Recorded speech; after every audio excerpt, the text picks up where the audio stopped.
In the Silver Dragon dungeon, two guards stood watch over the main gate. Suddenly, footsteps wrapped in powerful energy approached. The guards turned around in fear, recognizing Her Majesty. She then ordered them to leave so she could speak with the prisoner alone. Thus, the Silver Dragon Queen, Rosweiss, appeared. She then asked the great hero how it felt to become a prisoner of the Dragon Clan. In response, the Dragon Hunter told her to just get it over with. However, the monarch found his request curious and asked if he truly desired that. Then she stepped closer, saying it wouldn't be that easy since he was such a handsome man. As she touched him, she suggested that adding a few more scars would make him perfect. The hero then shouted for her to stop humiliating him and kill him once and for all. Even so, the Silver Queen proposed that he join the Silver Dragon clan. With a smile, the prisoner challenged her by asking if she was worthy. The question filled the sovereign's eyes with surprise and fury. In a moment of rage, she struck him with a blow that shattered the chains around him. After the strike, the hero fell, coughing amidst the dust. Soon after, she pinned him to the ground with her foot, questioning how he dared to be rude. Mocking him, the woman told Leon Cosmo that his reputation as a hero no longer meant anything. With a smile, she even called him an ignorant loser, declaring that he would die there. Leon then replied that she had taken away his chance to leave a legacy for his descendants. Despite this, the queen found the idea interesting but assured him he would have no successor. With determination, the warrior shouted for her not to underestimate humans. In response, her tail wrapped tightly around his neck. Soon, the Silver Queen lifted him into the air with her tail, calling him stubborn. The young man struggled to breathe, gripping the tail that was choking him. Almost out of air, he still managed to call out to Her Majesty. With a smile, the creature asked if he was finally ready to beg for mercy. Even suffocating, Leon revealed that she had made 2 mistakes from the start. Surprised, she listened as he said her first mistake was being alone with the Dragon Slayer. Then he prepared to reveal the second mistake she should never have made. Leon then shouted that her second mistake was tasting his blood. Immediately, the queen realized she had fallen into the blood curse. With that, her tail released him and Leon finally fell free to the ground. As he backed away, his opponent stared at him, feeling the effects of the curse. The monarch suddenly felt her body heat up, completely out of control. She then fell to her knees, not understanding what was happening to her body. Completely confused, she wondered what the hell was going on. Leon then explained that she would live in the pain brought by his soul forever. Tears ran down the dragon's face as the curse intensified. Suddenly, Rosweiss threw herself over Leon, who looked at her in surprise. With the force of the impact, she knocked him down onto the dungeon floor. Lying on the ground, Leon asked, confused, what was happening. Observing her, he realized the situation was arousing her. Without hesitation, the Silver Dragon leaned in and kissed him forcefully. The unexpected kiss left Leon completely speechless. An hour later, clothes and chains were scattered across the dungeon floor.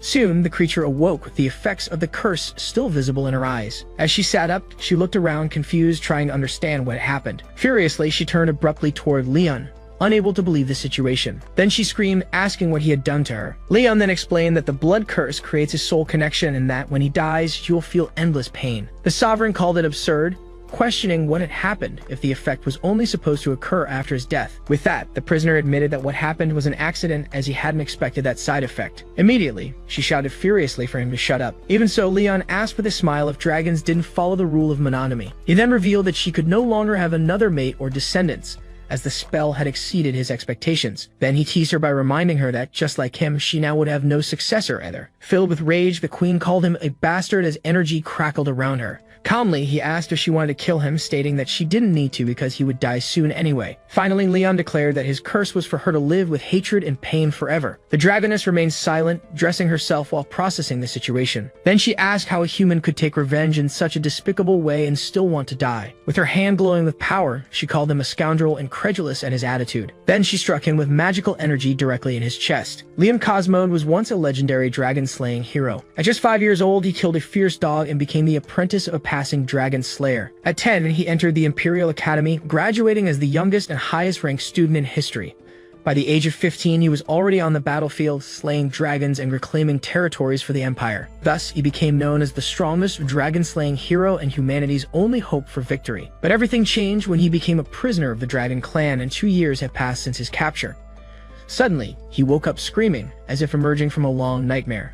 While trying to catch his breath, he looked around completely disoriented. With his hand on his chest, he still tried to understand what he was feeling. Then he realized he was in a luxurious and unfamiliar room, wondering where he was. Next, he heard the sound of the door slowly opening. A small dark-haired girl peeked through the crack in the door. With a sweet voice, she noticed that he was finally awake. The hero was completely shocked. thinking about how cute she was. With that, he started to understand everything, concluding that he must be in heaven for his great contribution to humanity. He called her a legendary angel, but the girl asked, confused, what an angel was. Smiling, he approached and asked what the little angel's name was. The girl cheerfully replied that her name was Moon. He thought it was a very beautiful name, but wondered why her hair color was so strange. Moon then explained that her mother said her hair meant the moon, surprising him with the idea that angels had mothers. As he picked her up, he introduced himself as Leon Cosmode, and she excitedly said she knew Leon meant lion. He asked who had told her that, and she answered that it was her mother as well. With sudden suspicion, he hesitantly asked who her mother was. The girl joyfully replied that it was Ross Weiss, leaving him completely shocked. Realizing that her mother was the Dragon Queen, he began to piece together his own situation. With a radiant smile, Moon concluded that he was her daddy. The revelation left him completely paralyzed and speechless. Then the little girl asked if he really was her father and mommy Ross Weiss's before calling out to her mother. The confirmation hit him hard, leaving him even more stunned. Soon, the Silver Queen appeared, and while Moon said that Daddy had woken up, she merely replied that she already knew. With a smile, the Queen confirmed that he had finally awakened. Moon then revealed that Mommy must be happy because she visited him every day. Although the Dragoness confirmed the story, Leon thought that only an idiot would believe that. Next, she asked Moon to go play outside so she could speak with her father. Once they were alone, he asked if Moon was really his daughter, and the answer was yes, biologically. With her tail tapping against the door, the Silver Queen angrily stated that he hated her. Leon stepped back, questioning why she gave birth to the child and why she saved him. The Queen then explained that he had been asleep for 2 years, asking if he thought she would just let it go. Furious, he shouted that he never wanted to do that because they could not coexist, and he would never have touched her under any other circumstances. She teased him, asking if touching her was torture, and he confirmed that of course it was. Immediately, her tail wrapped around his leg. With a pole, she threw him backwards onto the bed. As she pinned him down, he asked fearfully what she intended to do. Without answering, the creature tore his shirt with a single motion. With a magic circle in her hand, she revealed that she wanted to carve her own dragon pattern onto him, making him scream for her to stop. She said that it would make him her prisoner and his greatest shame, as he would never be able to leave her. Then she mocked him, asking what his human comrades would think when they saw the dragon tattoo. As he felt the marks spreading, he asked why she had to go this far. The sovereign approached, explaining that the dragon's concept of revenge was extreme and inhumane. With that, she declared that she wanted him to live with that shame and be severely humiliated by her forever. However, Leon felt something unexpected as the mark formed, because for the Queen, this was a great honor. Thus, she leaned over him and said it was time to begin his unbelievable revenge as a dragon. The scene begins in the Grand Silver Dragon Castle. Their two maids comment that the Queen is in a good mood because her husband has awakened from his coma. Hidden, the Dragon Slayer overhears the conversation and becomes irritated by the claim that he is that so-called husband. Then he remembers how the Silver Queen squeezed him for a whole day and night, nearly breaking his waist. With that, he firmly decides that he will not become her plaything and will escape. Soon, he observes the guards positioned at one of the castle gates. Thus, he realizes it is impossible to leave through there, as 4 dragons guard the passage. Even so, he finds the silence and the lack of guards strange compared to 2 years ago. Suddenly, something unexpected catches his attention on the other side of the wall. Right after, he finds a mysterious hole hidden in the grass and wonders how it got there. Looking inside, he suspects it could be a trap. Desperate, he ignores the risk and decides that the hole will be his only way out. As he enters the tunnel, he bids farewell to the Queen and says she can keep little Moon. Little did he know that the girl was watching him from afar with curiosity. Next, the girl excitedly points to her mother, saying that Daddy is digging a hole like a dog. Nearby, the sovereign watches the scene and agrees that he is incredible. Then Moon asks when Mommy will reel him back in. The woman explains that it is rude to use the word reel when talking about her father. Curious, the little girl asks what word she should use instead. With a smile, the Queen replies that the right word is bring him back. After some time, the fugitive keeps running through the forest. As he runs, he thinks that he will soon reach human territory beyond the mountains. Then he stops for a moment, believing he has run far enough to shake her off. However, his face fills with shock as he senses something approaching. Looking up, he screams Ross Weiss's name upon seeing her flying in her dragon form. Soon after, she congratulates him on being such a great runner, leaving him terrified. Unexpectedly, her tail appears in front of him. Then the creature shows up and asks if it wouldn't be fun to play with him. The dragon seems disappointed and reveals that she helped him escape, creating the hole for him. He admits that he suspected it was a trap, but he didn't expect her to catch up so fast. The winged figure asks if humans will still see him as a dragon slayer with that mark on his chest. He replies that he would rather start a new life as an ordinary person than be tortured by her. Annoyed, the dragon complains that he doesn't know how to appreciate her kindness and prepares to act. With a swift motion, the beast grabs him with her huge paw, leaving him scared. As Ross Weiss takes flight, he yells, asking where she is taking him, and she says she is helping him return. 3 hours later, the dragon flies over the night sky near the border town. Suddenly, the creature drops him in free fall, making him scream in panic. With that, he crashes through the treetops from the impact of the fall. The forced landing makes him hit the forest floor hard. On the ground, he groans in pain while holding his head. Soon after, he pulls himself together and stays alert. Looking ahead, the Dragon Slayer is surprised to see a brightly lit city in the distance. Confused, he asks himself if that is really a human city. Behind him, the Silver Queen appears in human form and confirms that it is the human empire. Then she asks if looking at the lost city makes him think he can simply return. With a smile, she warns that even being so close, he will not be able to go back. Unexpectedly, the mark on his chest begins to glow with a purple light. Then the woman reveals that when a person with the dragon mark feels a strong desire, the other also reacts. She teases him about the heat in his body, and he asks if she wants to do it right there. In response, she confirms that she brought him there to make him understand what shame is right in front of his hometown. Holding his chest, he asks if she really thinks he will lose faith because of this. Then he grabs her and vows that he will wait for an opportunity to repay all the humiliation double. His unexpected attitude leaves his opponent completely speechless for a moment. Surprised, she simply agrees with a slight blush on her face. Approaching him, she whispers that she will be waiting for him alive or dead. Later, near the Empire's border town, the couple sits beneath a large tree. As they embrace with a smile of complete satisfaction, the woman rests beside her exhausted partner. Despite his exhaustion, she claims to be very pleased with his performance. Soon after, the teasing queen suggests bringing him there every month to visit his hometown. Irritated, the warrior gets up and accuses her of being a dragon queen obsessed with draining his power. In response, she prepares to leave, saying their daughter is waiting for them at home. However, he interrupts her, asking her to wait, which leaves her intrigued. Then he declares that as a dragon slayer, he cannot be carried around like prey and will travel alone. Though the journey would take more than 10 days, she warns him, but he insists that she not underestimate human endurance. With a challenging smile, she says she wants to see how long he can endure. After a while, the young man struggles through the forest with great difficulty. However, he soon stops, panting, completely exhausted from the long journey.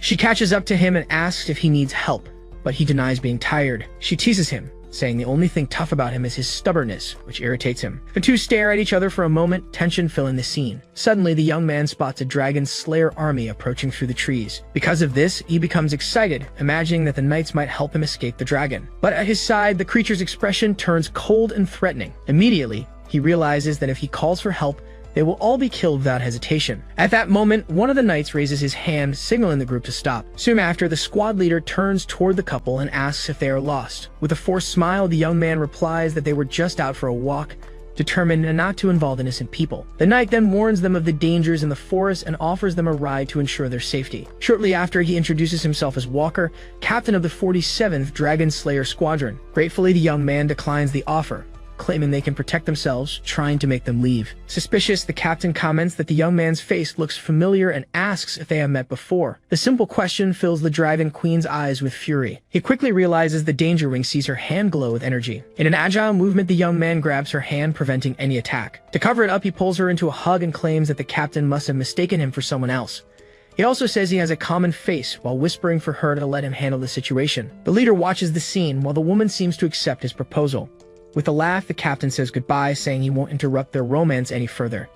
As soon as the troops leave, they both watch the wagon disappear down the dark road. With an angry look, a dragon asks if she has been hugged enough. Then she pushes him hard, making him step back. Despite this, she admits that the young man was smart not to ask for help, but warns him about something important. She scolds him, demanding that he know his place, and makes it clear that she never considered being his wife. Soon after, she warns that the road is long and begins to walk. Suddenly, he feels a sharp pain and grabs his own arm. With blurred vision, he tries to approach her, even as she walks away. Soon after, his body gives out and he collapses in the middle of the forest. Seeing him fallen, the woman asks, surprised, if he really lost consciousness. With disdain, she calls him a fragile human and releases her powerful aura. After that, she lifts him from the ground to take him back. Transformed into a dragon, she tosses him into the air and gently catches him with her mouth. Then he rests unconscious on her back as they fly across the skies. Flying beneath the starry sky, she decides to interpret his collapse as a plea for mercy. At dawn, the scene returns to the majestic silver dragon castle. Inside the castle, the warrior finally awakens in a comfortable bed. At his side, little Moon excitedly celebrates seeing her daddy awake. Confused, he asks how he ended up back there, and the girl replies that mommy brought him back. With that, he remembers being captured by the queen, feeling like prey. Next, his attention turns to a bandage on his injured hand. Proudly, the little girl reveals that she was the one who bandaged it for daddy. As he watches her, he reflects on how dragons are a fierce and violent race. Even so, he notices that the child shows no hostility and treats him as a father, perhaps because she is a hybrid. With a smile, the man pats her head and says she is amazing, making her happy. Soon after, he advises her not to grow up to be like her mother, which leaves her confused. Unexpectedly, Rosweiss herself appears at the door and asks what is wrong with being like her. Caught off guard, he denies saying anything as the woman approaches with a tray. The daughter then proudly tells her mother that she bandaged Daddy's injury following her instructions. Without much emotion, the dragon comments that she should have done it anyway. The girl obediently responds while the father thinks about how strict her mother is. To talk privately, he suggests that the little one go hide in the garden to play. With that, the little girl gets excited about the idea of playing hide and seek with Daddy. Then, he hurries her along, saying that he's not like her mother and telling her to go quickly. As he starts counting, Moon runs excitedly, asking him not to count so fast. The man keeps counting, watching his daughter dash down the hallway. Soon after, he abruptly turns to confront the queen. Irritated, he asks if she isn't being too harsh with the child. In response, the woman explains that dragons must be strict to raise strong warriors. He argues that their daughter is gentle, but she counters that gentleness is a degrading word for a dragon. With a smile, the young man compliments the queen, saying she's also pretty cute when she wants to be. The unexpected comment visibly irritates her. Angrily, she grabs his shirt tightly. Then she yells that he is just a slave for her to vent on and tells him to stop throwing himself at her. Her explosive reaction leaves him completely speechless. Rosweiss informs him that, as queen, she has duties and the task of caring for the child will be his. With a hug, she softens and says their daughter likes him very much.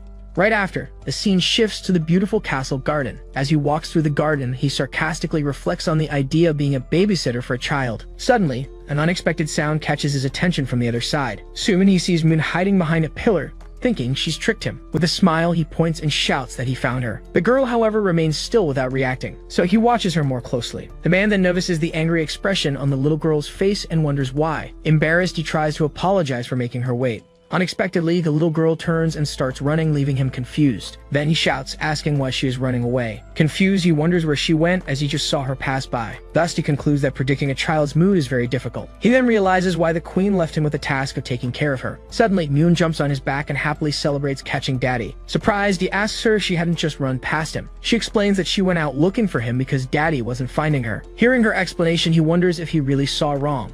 At that moment, Moon calls him to show something and he follows her, still confused. From afar, another little girl just watches the scene silently. Moments later, the water from the fountain gently trickled down the garden wall. Meanwhile, Moon hums softly as she focused on her drawing. Behind her, her father watched with a calm smile on his face. He thought that having a daughter wasn't so bad and felt his soul being healed. Then he promised himself that he would help her escape from the Dragon Queen. Suddenly, the girl ran up to him, showing him the family portrait she had drawn. Looking at the drawing, the man was confused to see two children in it. So he asked about the second figure, and she answered that it was her sister. Completely shocked, he heard the revelation that Moon had a sister. In his mind, he realized that he hadn't hit just one target, but two with a single shot. With that, he remembered the girl he had seen in the garden and understood the reason for her anger. But the little one explained that her sister wasn't angry. She was just shy when she saw him. He reflected that it was normal for them not to be familiar since they had just met. Thus, he concluded that it was that woman's fault and decided he needed to confront her. Far away in the study, the queen was working at her desk. She then raised her gaze from her reading with a serious expression. At that moment, the man burst into the room, calling her name loudly. Unfazed, she calmly asked where Moon was. He replied that their daughter was playing with her sister and questioned when she would tell him that he had another daughter. With a slight smile, the dragon asked if he hadn't figured that out already. Right after, he thanked her for giving him 2 daughters, saying she had certainly worked hard. Then he promised to write her name on the family tree, which visibly irritated her. The queen then asked if he knew why she hadn't told him about the other daughter. He accused her of being jealous of his relationship with Moon and of hiding Noah on purpose. Surprised, the woman asked if he was really that eager to meet her. The warrior replied that he wanted to build a good relationship with his daughters, unlike the cold mother she was. With a challenging smile, the sovereign merely warned him not to regret it later. Later, sunlight streamed through the kitchen windows. Then he appeared holding a knife with a determined smile on his face. While chopping vegetables, he decided to win over his shy daughter with a delicious meal and make the queen regret it. He remembered making that stew often in the battalion as its sweet flavor was good for children. After tasting it, he proudly confirmed that his cooking skills hadn't gotten rusty. At that moment, he imagined that Noah would love the food, and he felt confident that the taste would win her over. Outside, 2 maids watched the kitchen scene with curiosity. They commented that the prince was a good dragon for cooking for his family even after recovering from illness. Suddenly, both were surprised to see Rosweiss arriving with the 2 daughters. The queen then dismissed the maids from dinner,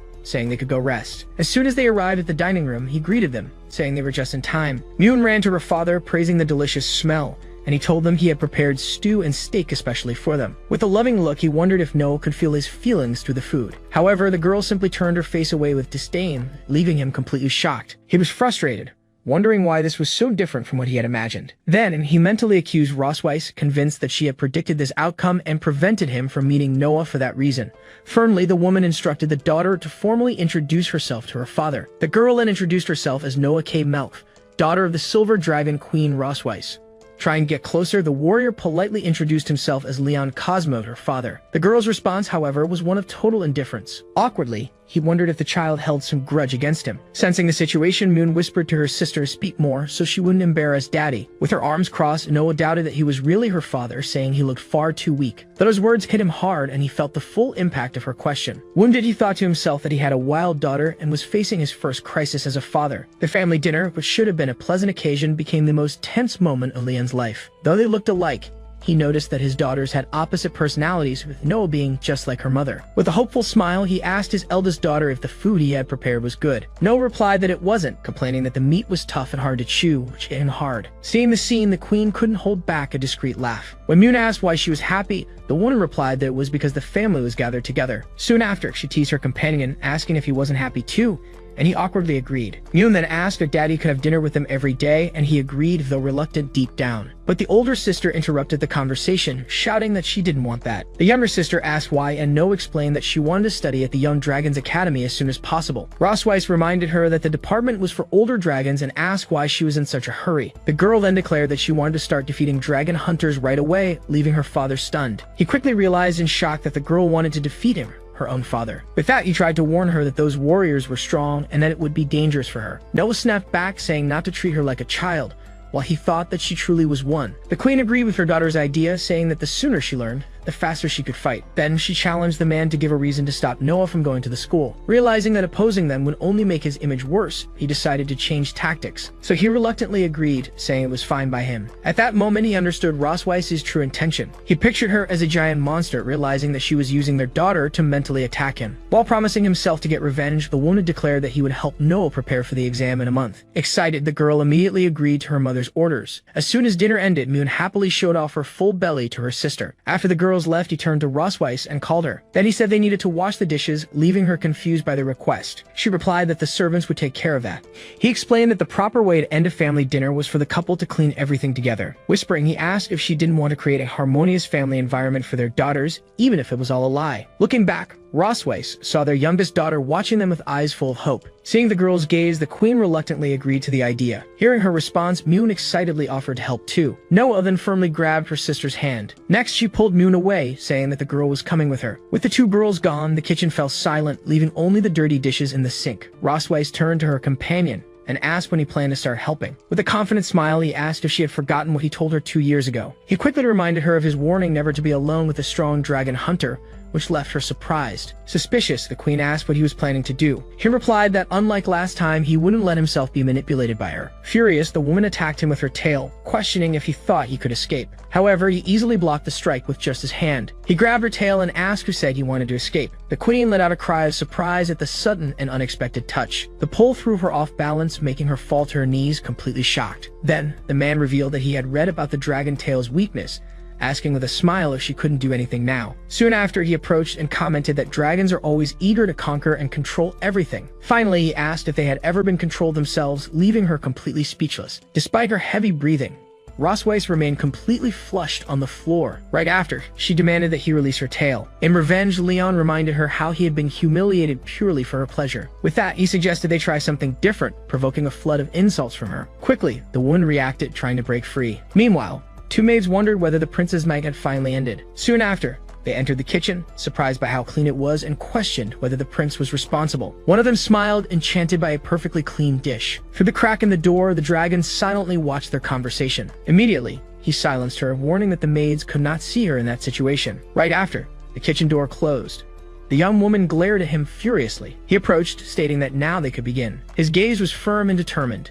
At that moment, her eyes seemed helpless. 3 days later, in the kingdom's vast castle, curious, Moon asked if their father was dead from sleeping so much, but No decided to investigate immediately. A small kick landed on the sleeping man's face, making him feel the pain of the blow. Thus, No confirmed that he was alive, leaving him shocked at how he was being treated. As soon as he opened his eyes, he saw the younger girl startle when she realized he was awake. Immediately, the little one ran off to tell Rosweiss, while the man tried to understand when exactly he had passed out. The woman simply asked if he really needed to be reminded of what had happened. With that, Leon recalled that he had been knocked out with a single punch that night. Sitting on the bed, he reflected that any ordinary person would have died from such cruelty. Even so, he admitted that she was very beautiful and didn't look her age. The girls then asked what was wrong, but No said he was only staring at their mother. Discreetly, Rosweiss knocked over a flower ornament on the vanity with her hand. The sudden movement made the warrior turn toward her. Then he picked up the delicate accessory. With a calm gesture, he placed the ornament in her hair, saying that it suited her very well. She then asked him how many women had heard that same line. The dragon replied that when he was a boy, he only knew how to take care of his uncle's donkey. Curious, Moon asked her father what a donkey was. He then described it as an animal with big ears that complains a lot,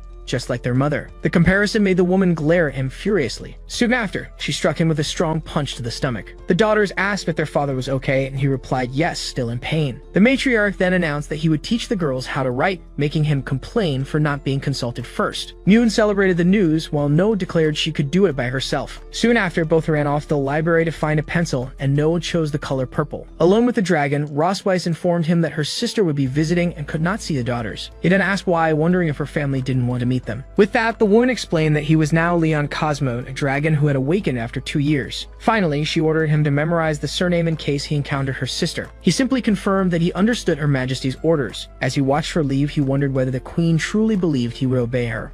On the contrary, he decided that he would make her suffer the greatest humiliation in front of her sister. In the study room of the Silver Dragon Temple, the lesson was beginning. Leon then demonstrated to his daughters how they should write, asking them to pay close attention. Right after, he showed them the written names and asked them to memorize the writing before practicing. However, No complained that his handwriting was ugly, claiming that their mother's was much prettier. Moon asked what he would do, and the dragon replied that he needed to return something to their mother. As he left, he warned that he would come back to check their work, making Noah wonder if he was an idiot. Her sister commented that he seemed happy, but the little silver-haired girl denied it, admitting that at least he wrote quickly. Even so, she couldn't hide a slight blush on her face. Meanwhile, at the city gate of the Silver Dragon Temple, an important visitor was arriving. The newcomer was Isabel Melqui, Queen of the Red Dragons.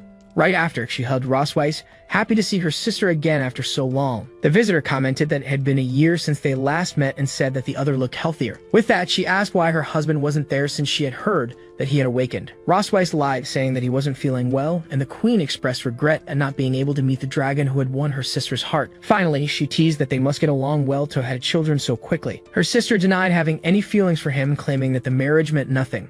Isabel simply remarked that she was still the same proud person as always. Then the hostess suggested they go to the garden to talk while they walked. From afar, the two walked side by side, holding each other closely. From a window, the prisoner watched them through a telescope, identifying Rosweiss's sister. With a determined look, he decided it was time to test the influence of the dragon mark. Meanwhile, Isabel spoke about the recent instability in the territory of the Fire Dragon King. Upon hearing this, Rosweiss remembered a name, Constantine, as the image of a fire dragon appeared in her mind. She asked if he had disappeared, but her sister speculated that he might be trying to expand his territory. Suddenly, a mark on her chest glowed intensely, causing her a sharp jolt. At that exact moment, she felt a strange connection forming. Isabella asked if something had happened, but the warrior covered it up and asked her to continue the conversation. In her thoughts, she cursed Leon, knowing he was the cause of that feeling. Soon after, she suggested reinforcing the border defenses to prevent any incident. With that, she felt the dragon mark's effect growing stronger in her body. Her sister noticed that she was sweating and asked if she was feeling alright. Rosweiss then made up an excuse, saying she had to deal with an important matter and would return in 20 minutes. When Isabel offered to accompany her, she refused, saying it wasn't necessary. The queen figured it was the dragon mark,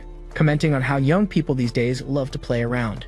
Meanwhile, Leon relaxed in his chair, wondering how long Rosweiss could endure. Soon after, she burst into the room, shouting his name, leaving him surprised at how quickly she had returned. She grabbed him and asked if he had made the mark resonate on purpose to embarrass her in front of her sister. The man pretended to be innocent, asking if it was his fault for missing her. His words left her completely speechless. The sudden comment left her startled and deeply blushing. Leon realized the effect was good because at least he had managed to land a blow on her. Rosweiss scolded him, telling a prisoner not to be shameless and to keep his thoughts to himself. In her mind, she admitted she had been fooled by his words when she was planning to beat him up. She then warned him that he was spared this time, but the dragon merely teased her by making a face. Reflecting, he realized that with just one sentence, he left the woman speechless, proving the power of the dragon mark. However, he wondered why his heart pounded harder every time he thought about her. Immediately, he scolded himself, telling himself to stop thinking about such horrible things. Then he remembered that the girls were waiting for him while Moon wondered why he wasn't coming back. At the gates of the city of the Silver Dragon Temple, Rosweiss's sister says her farewell. With a wave, she announces that she is already leaving.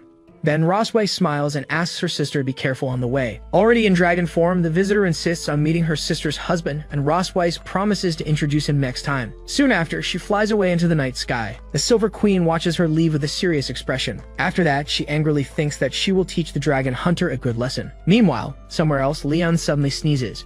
Reading a book, he wonders if the dragon woman is speaking ill of him. At that moment, he notices that Moon and Noah have already fallen asleep in bed. Carefully, he adjusts the blanket over them so they won't feel cold. Then he leaves the room silently so as not to wake them. As soon as he tries to leave, a hand slams the door shut in front of him. Rossweiss stops him from leaving while he asks if her sister is already gone. Irritated, she reminds him that they still have unfinished business today. The sovereign drags him down the hallway by force, ignoring the prisoner's desperate protests. Soon after, they arrive at the luxurious room of the Queen of the Silver Dragons. Then a wooden basin with hot water is placed on the floor. Leon then brings the water, asking what she needs it for. The woman replies that she is tired and orders him to help her wash her feet. The unexpected order leaves him completely astonished. Still, she insists that he obey, claiming it as punishment for what happened earlier. Reluctantly, the former hunter kneels, feeling humiliated to be serving a dragoness. As he holds the woman's foot, he wonders how many hunters she has already trampled. Rossweiss becomes confused, wondering why he is just standing there admiring her feet. Blushing, she questions herself he might have a foot fetish. Impatient, she demands that he put her foot in the water already. Then her feet are submerged in the basin of hot water. Suddenly, the queen screams that the water is too hot and kicks him in the face. From the impact, Leon is thrown backward. She accuses him of trying to take revenge with the excessively hot water. With a provocative smile, he reminds her that she was the one who asked for his help washing her feet. Rossweiss claims that he seems not to have learned his lesson. With her foot on his chest, she asks if he ever thought he would be trampled by a dragon. Then she wonders what would happen if she pressed a specific point.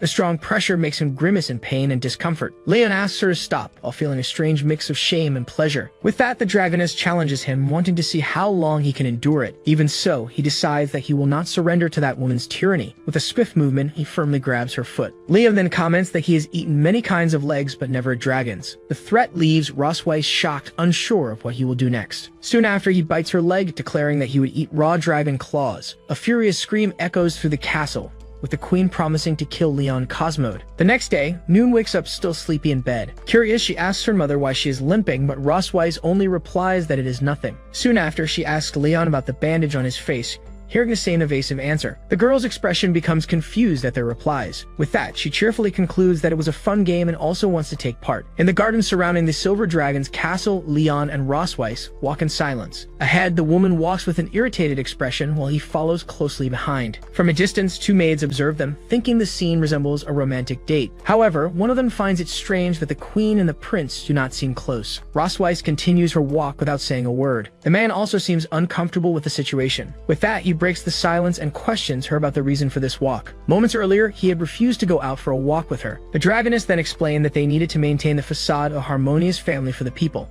Back to the present, he thinks she's acting strangely and wonders what she is plotting. Hidden, Noon comments that her father is so slow that he doesn't even know how to hold her mother's hand. Determined, she decides she will help even with Noah trying to stop her. Without hesitation, she runs towards them, while her sister pleads for her to leave him alone. Suddenly, the little girl appears behind the couple, and Leon asks, surprised, how she got there. Moon then grabs one hand from each of them and joins the two together. Then, she explains that to take a walk, they need to hold hands. Hidden, the girls find the couple way too sweet, and No concludes that it is their mother who doesn't fit in. The man then reflects that he didn't expect holding hands would affect Rossweiss so much, thinking that she doesn't know how to get close to the girls. Then he comments that sometimes they call her mother, and Rossweiss asks if there's anything wrong with that. He explains that normally they would say mommy along with daddy, and the way they say it sounds distant. The Silver Queen becomes confused, questioning if there really is a big difference between the terms. With a smile, the hunter suggests they try to get the girls to call her mommy to feel closer. The suggestion leaves Rossweiss completely surprised and speechless. She then decides they will try that from now on, and he complains about being pulled to walk faster. As they walk, Rossweiss asks if he misses home, saying she has something to ease his nostalgia. Then she leads him to a storage building located behind the mountain of the castle. Leon asks what kind of place it is, and she replies that she hasn't named it. As she unlocks the door, she says he can call it a storage room or a back room. As soon as the door opens, she states that the name doesn't matter. When they enter, Leon is impressed with the place and asks if it's a dragon's storeroom. Next, he notices a bracelet his grandmother gave him,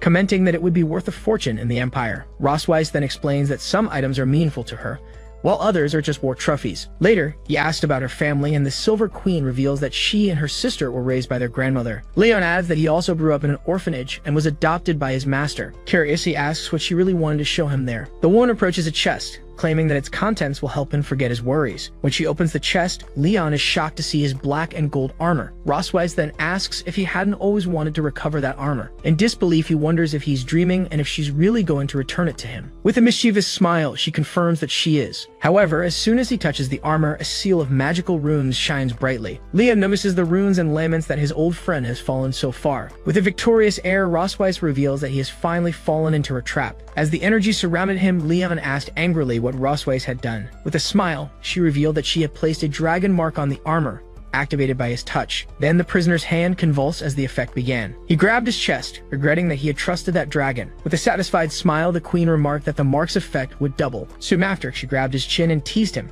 asking if he could handle it. With difficulty, the warrior clenched his teeth while trying to say her name. With that, he was pushed backward, completely losing his balance. Pinned to the ground, he felt an intense urgency take over his body. Rosweiss revealed that she had been searching for ways to make him lower his guard, as she hadn't expected him to fall so easily. Surprised and speechless, Leon could only stare at her, his face flushed. With a victorious air, she then asked if her performance had been convincing. He asked in shock if everything she had said about her family and holding hands was a lie. As she approached, Rosweiss stated that it was all true, but that didn't change her plans for him. Finally, she touched her own body and reminded him of what he had said before. The Silver Queen reminded him that he had said she liked being in charge. With a smile, she confirmed that she really did like to be in control. Then she asked if her dear husband was ready before kissing him, making him curse. The large storage room doors closed, sealing the fate of the dragon hunter. After a few hours, he cried out of relief, thinking that it was finally over.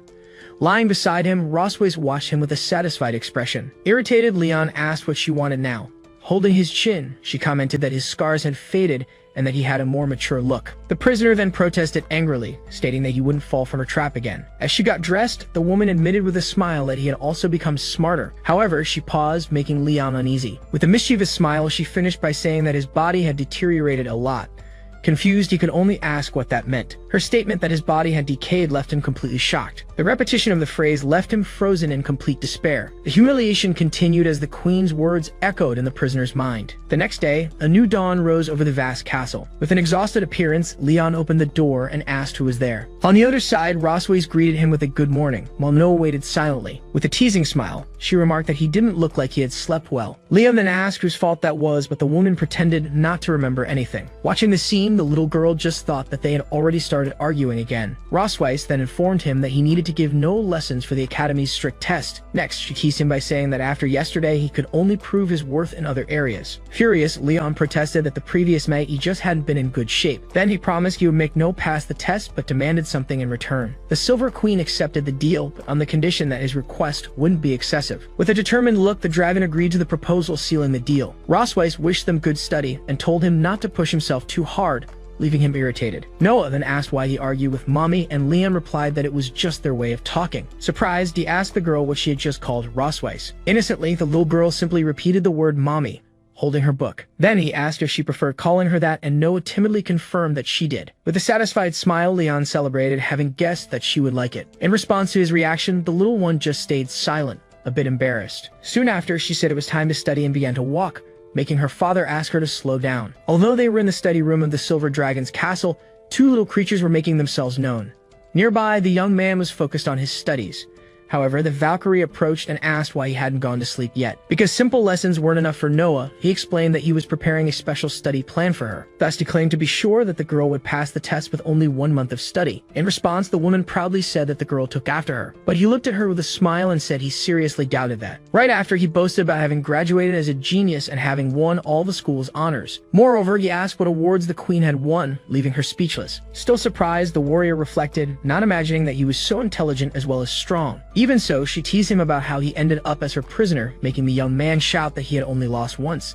As he lamented his misstep, the blonde mocked him, saying that the queen stepped on him. Then she noticed a plate of peppers on the table. Curious, she asked what he was going to do with them. So the young man replied that he had brought them from the kitchen to stay awake. However, she warned him that those were yellow peppers from the dragon clan and that he wouldn't handle them. Still, he ate the pepper, and his reaction was immediate. Soon, he screamed that it was way too spicy. With his mouth on fire, he started desperately searching for water in the room. Then the woman held his face to calm him down. Immediately, He was surprised and speechless at the unexpected touch. A little embarrassed, she explained that she thought her cold hands might make him feel better. With that, the young man noticed that her fingertips were cool and pleasant. Feeling the touch, he realized how soothing it was. Soon after, he thanked her, saying he was already feeling better, and she stepped back. After the moment passed, they were both visibly embarrassed. Finally, the Valkyrie ordered him to go to bed, warning him not to eat any more peppers. As he watched her leave, he thought that for a moment he had wanted her to touch his face more. But he quickly grew irritated, remembering that he had been tricked by that evil dragon. Even so, he returned to his books, determined to find a way to recover.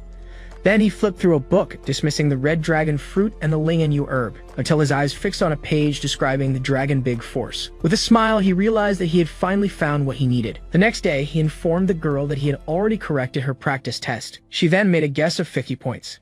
With a smile, he showed her the result, 62 points, a little above what she expected. Despite this, the little one clenched her fists, visibly dissatisfied, for the young man understood that she had high expectations for herself. Still thinking, he noticed that unlike Moon, this girl had chosen to study instead of playing. To encourage her, he patted her head and said that 62 points was a very good result. In this way, she thanked him and said that now they should focus on the wrong answers. Soon after, he had a coughing fit, so he apologized and explained that his throat was irritated because of the peppers from yesterday. Meanwhile, the blonde showed up to see Noah and told her that her father had worked all night. Thus, she revealed that to stay awake, he had eaten super spicy yellow peppers. Then the girl surprised him by holding out a small container and telling him to take it. Surprised, he asked if it was for him, and the young girl confirmed, explaining that it was his wife who had sent it. With a smile, he asked her to thank her mother for him, wondering how that woman could be so kind. Then he cheerfully suggested that they continue studying, bringing father and daughter closer together. Sometime later, in the kitchen of the Silver Dragon's castle, everything was prepared. Soon, two maids entered with all the requested ingredients, and the young man told them to leave them there. Meanwhile,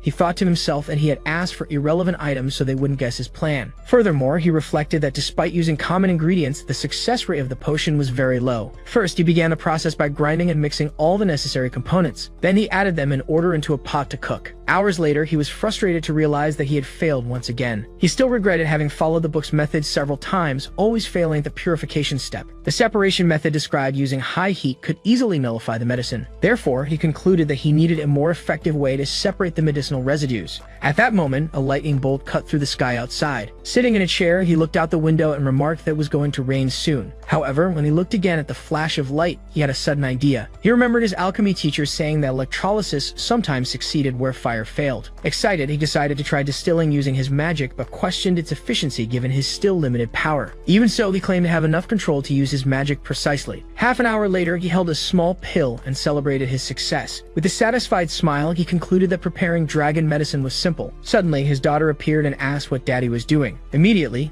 he froze for a moment, surprised by her presence. Startled, he shouted her name when he noticed her. He tried to cover it up, but the little girl asked if Daddy was hiding candy. Quickly, he explained that it was medicine for her mother, making the girl ask if Roswacy was sick. He reassured her, saying it was just to help her recover from exhaustion, although he had made it for himself. Moon then happily asked her father to take good care of Mommy. He agreed, thinking that he would definitely take care of her when he fully recovered. Meanwhile, a heavy storm fell over the castle. Back in his room, the alchemist wondered about the side effects of the supplement on humans. Therefore, he decided to leave it aside for now, frustrated by the situation. At that moment, a noise at the door caught his attention. Surprised, he asked the Majesty what she was doing in his room. The visitor revealed that she had heard from their daughter that he had prepared a special medicine for her health. Embarrassed, he thought about how his little dragon could gossip so quickly. She then calmed him, saying she was surprised that he could make potions in such a simple environment. Next, she asked to see what he had prepared. So he handed over the box, thinking she would take it from him anyway. After opening the container, the woman praised him for creating dragon strength perfectly in such poor conditions. He was shocked by the praise and wondered if she was really being serious. Rosweiss said that he could keep the medicine, but warned that it couldn't be consumed right now. Desperate, the young man asked why it was forbidden. Then she explained that the effect was too strong for a human body,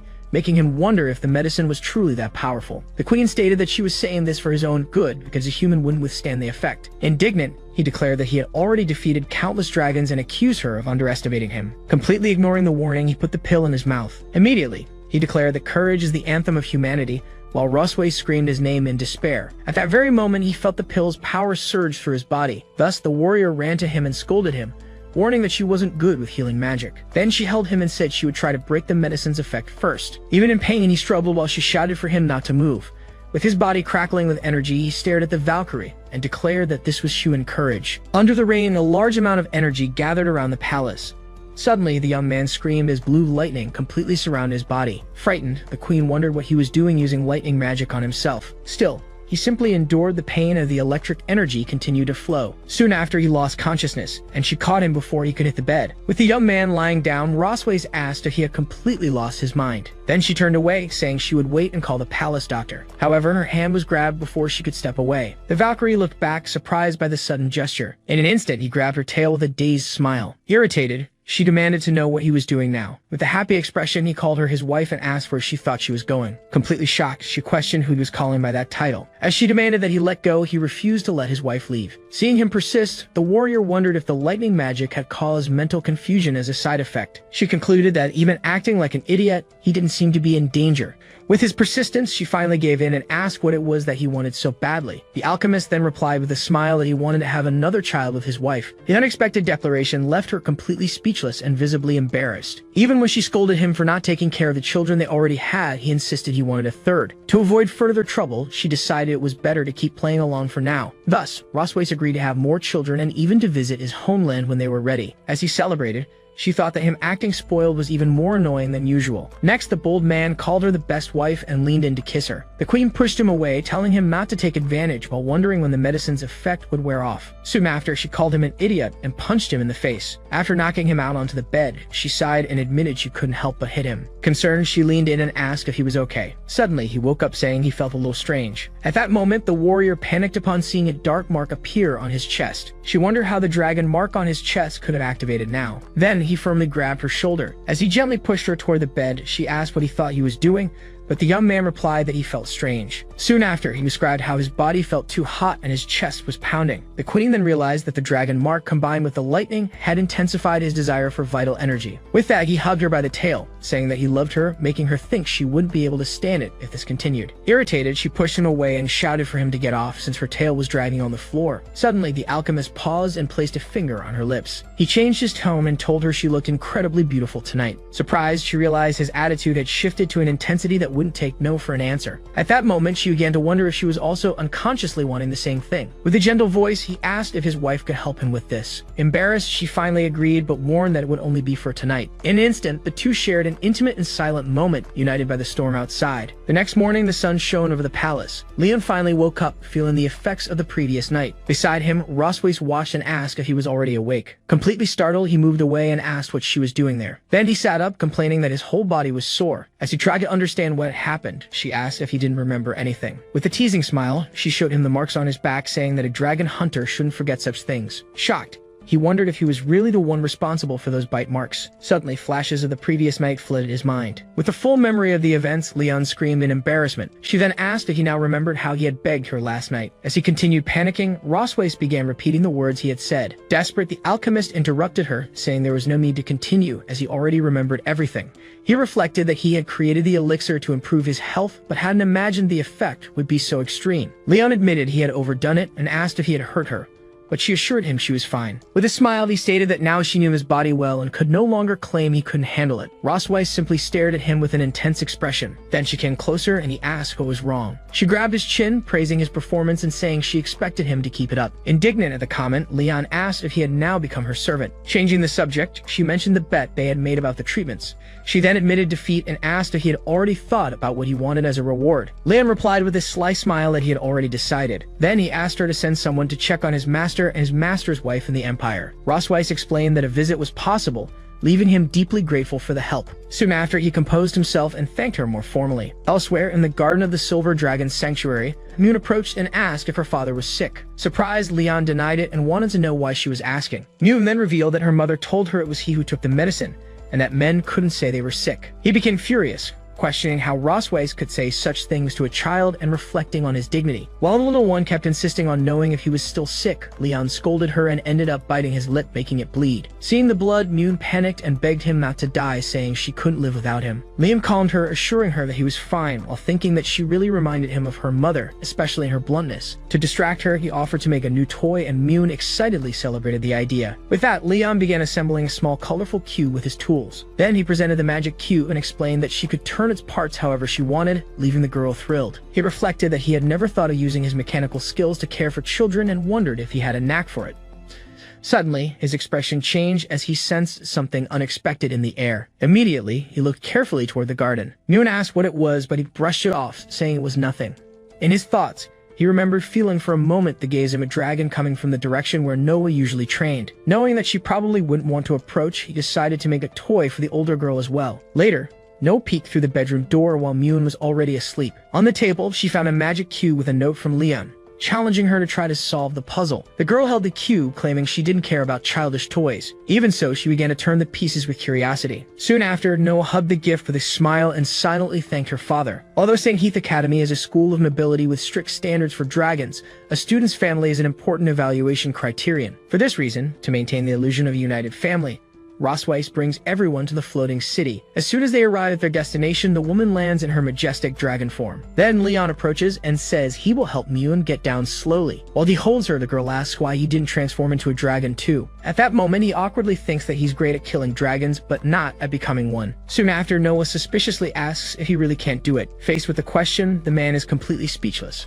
So Rosweiss explains that his body still hasn't recovered enough to take on dragon form. Moved, Moon asks her father to get better soon, and he promises to try, though he thinks it's impossible. With the moment behind them, the family heads toward the city gates. Enchanted by the sight of so many dragons, the girl gets excited, but her sister tells her not to walk so fast. At that moment, Leon starts to visibly tremble. Noticing his reaction, Rosweiss comments that it's the first time he's seen so many dragons since he woke up. With a teasing smile, she asks if he's afraid. However, he denies it and says that, in fact, he's very excited. His eyes shine as he thinks that the streets are full of prizes and that he's going to get rich. In this way, the woman realizes that she worried for nothing, while he's already calculating his profits. Soon after, the bell of a photo studio door rings. An attendant welcomes them, greeting the Silver Dragon Queen and her family. As they enter, Moon excitedly points to the many dragon photos on the wall. Curious, Leon then asks why Rosweiss had to come in person, since kings command their own clans. After hearing her explanation, he teases her by saying that her title isn't worth that much. Irritated, the queen kicks him with the tip of her shoe. As he crouches in pain, she says her title is still higher than his. The photographer comments that it's an honor, and Rosweiss says they were lucky to get an appointment with her. Then the woman asks about Leon's tail, but his companion requests a suit without room for it.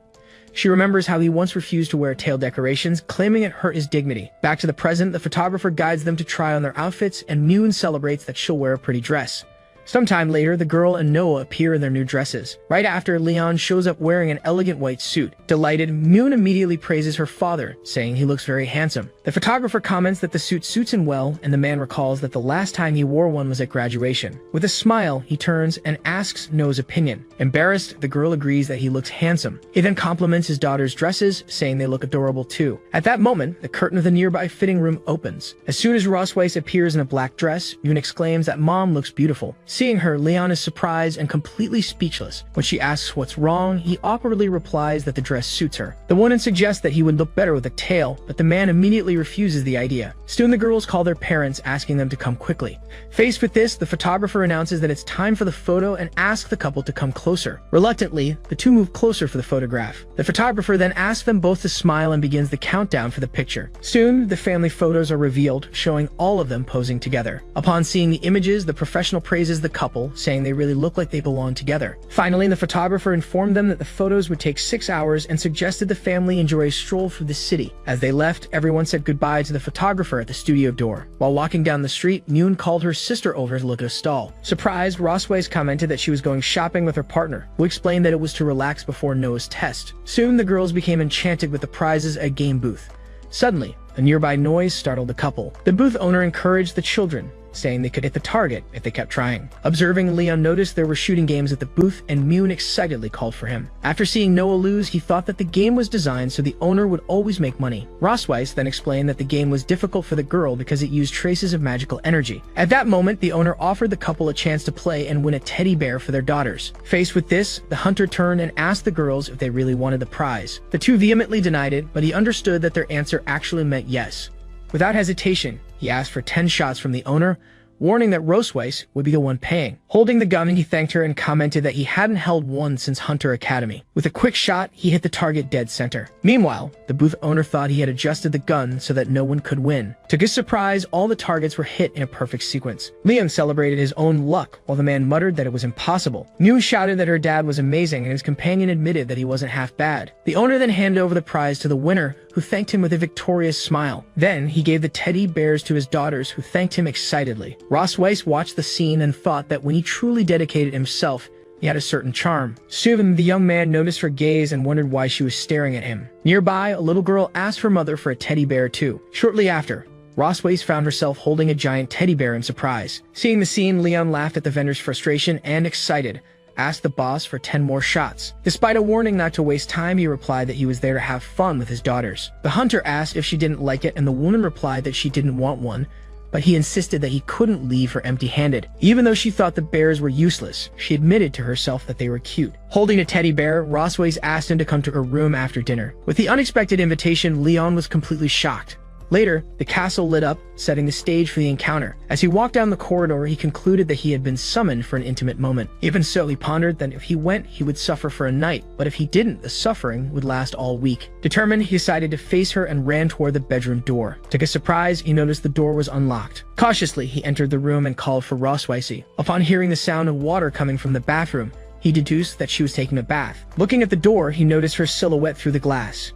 With his heart racing, he convinced himself that they were really going to have a night together. Then he tried to compose himself to control his own anxiety. Soon after, he peeked curiously as the bathroom door opened. Ross Weiss then appeared wearing a nightgown and invited him to begin. Desperate, Leon realized that she planned to drain all of his energy again. Right at the start, Ross Weiss asked Leon whether he preferred to do it in the living room or on the balcony. In response, he said that the balcony would be embarrassing if someone saw them. With that, she agreed on the living room, stating that the place didn't matter. Liam then closed his eyes and took a deep breath, preparing himself for whatever was coming. Next, he shouted that he was ready to begin. Suddenly, he threw himself onto the sofa, making her question what he was doing. Lying down, the hunter asked in confusion if this wasn't what she wanted. Ross Weiss then teased him, saying that he certainly seemed eager, but it would have to wait for another time. As he sat up, he asked what the scroll she was holding was. She revealed that it was St. Hit's Academy's test to assess the couple's habits and personality. She then explained that they needed to align their answers to avoid harming No's evaluation. Leon read the paper and questioned whether this wasn't just a silly compatibility game for couples. He then asked what her favorite color was, and while Ross Weiss answered black, he said his was silver. Afterward, they exchanged papers to check their answers. Immediately, they both exclaimed in embarrassment that it was all just a coincidence. The woman then suggested they test how much they knew about each other, and he agreed. A short time later, Leon announced that he had already finished his part of the test. When they compared results, he boasted that his score was higher than hers. In her thoughts, Ross Weiss was impressed by the details he got right, such as the comfort of her tail. However, she noticed that his mistakes were only when he tried to guess her thoughts. For that reason, she reflected that the mistakes were normal since she never opened up to anyone. Given the situation, she considered that maybe she could open up a little more to her partner. Meanwhile,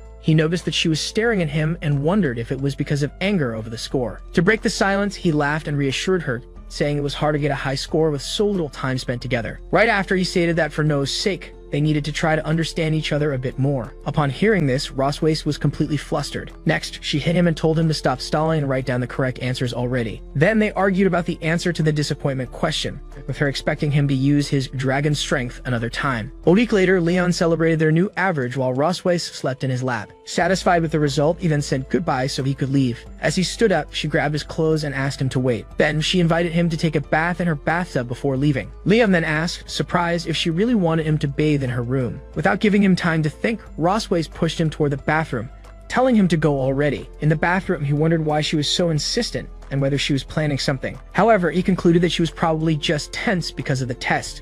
With that, he decided to simply enjoy the moment and got into the bathtub. Soon after, he relaxed in the hot water, thinking it felt great.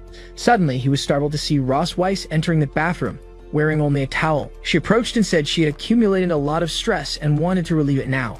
Upon hearing that, he thought to himself that he already knew this was going to happen. Soon, he shouted for her to find another way to relieve her tension and not dump it on him. With a smile, Ross Weiss replied that transferring the stress onto him was the only way to relax. As she entered the bathtub, she teased him, asking if he hadn't come there with the same thought. Faced with the question, Leon had nothing to say and admitted that he had no arguments. Finally, she warned him that he wouldn't escape and should surrender to his fate. At last, the day of the entrance exam at St. Hit's Academy arrived. Upon arriving, Leon was impressed by the grandeur of the place. Standing at the entrance, he and Ross Weiss grew serious for a moment. Then the hunter quietly teased her about the stress therapy from the night before. Irritated, his companion cursed him softly, but he just laughed and called her to go inside. Once inside, they both observed the crests of the great families. Soon, a receptionist called for No Cosmo Milkway from the Silver Dragon tribe. The woman was surprised when she checked her clipboard and confirmed that the girl was only 1 year and 3 months old. Faced with this, Leon asked if there was a problem, but the receptionist said she was just a little surprised. She explained that although the minimum age was 1 year, most dragon hatchlings enter between 4 and 6 years old. Ross Weiss then stepped in, stating that their daughter was smart and that they respected her decision. With that, the staff member directed them to the family evaluation on the 4th floor, while Noah went on to take her test. They arrived at the meeting room located on the indicated floor. There, the couple sat on a sofa to wait with 3 other people. In a low voice, Ross Weiss asked if he thought the others would be easy to deal with. Leon whispered back that they looked easy to defeat, and that his former self would beat them in 50 moves. As the others noticed their presence, he whispered angrily that he would go after them all if they failed Noah. Then, a man introduced himself as Vice Principal Walter Wilson, in charge of the parental evaluation. Both responded with a smile, although the hunter suspected the evaluator might cause trouble. The vice principal then began by asking when their wedding anniversary was. Hearing the question, the two looked at each other tensely, as it was precisely the question they feared the most.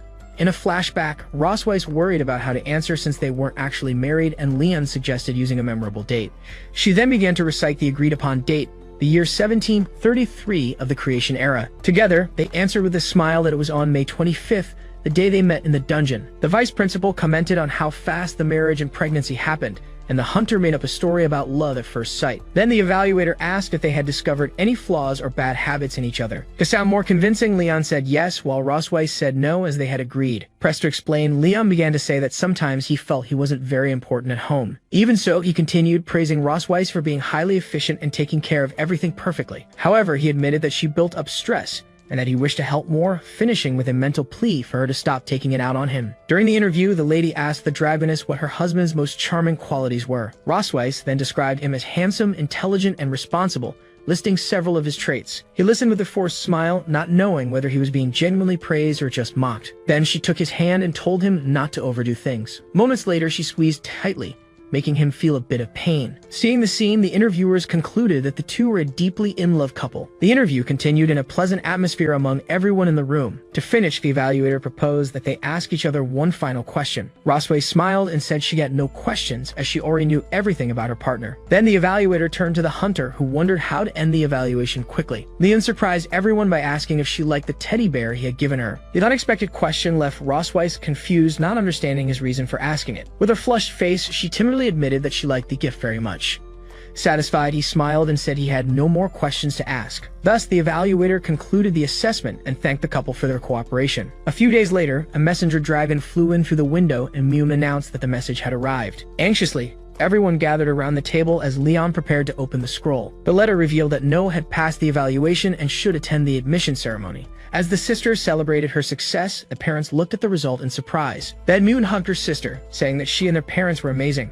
Ross Weiss thanked her partner, but he replied that there was no need, as Noah had done it all herself and was his daughter. With a smile, the woman announced a banquet and said he would help so he wouldn't feel unimportant, making him call her petty and spiteful. And so the day of the entrance ceremony at St. His Academy finally arrived. On stage, the headmaster welcomed the new students, congratulating them on their acceptance. Meanwhile, the audience of families and students listened attentively to the speech. Soon, the headmaster announced that the first-ranked student, Noah K. Melkavi, and her family would come up on stage. Excited, Mune cheered when she learned that her parents and sister would be giving a speech. Then Leon, Ross Weiss, and little Noah walked toward the podium. On the way, the father recalled how, an hour ago, he had been informed about the unexpected speech. Once on stage, he accepted that he had no choice but to face the sudden situation. The headmaster then asked the student if she had any advice or feelings she wanted to share. At first, the girl said that her mother, a powerful dragon, always supported and inspired her to be strong. Then she thanked her sister for always being by her side, making Mune very happy. Curious, the man wondered if his daughter would mention him in her speech too. Lastly, the young girl thanked her father, who had stayed up countless nights to help her study. Hearing her words, he was visibly moved. The speaker then ended her speech with a simple word of thanks. Afterward, the headmaster suggested that Leon kiss Noah to show his fatherly love. Panicking, the man wondered if the headmaster wanted to turn the ceremony into his execution. In his mind, he remembered that just a month ago, the girl wouldn't even let him touch her. Whispering, he suggested they could just hug to avoid too much effort. However, the girl insisted that he kiss her already and get it over with. Surprised by her response, the father was shocked for a moment. Since she insisted, he then kissed her on the forehead. In the audience, Mune shouted that she wanted to kiss her sister too,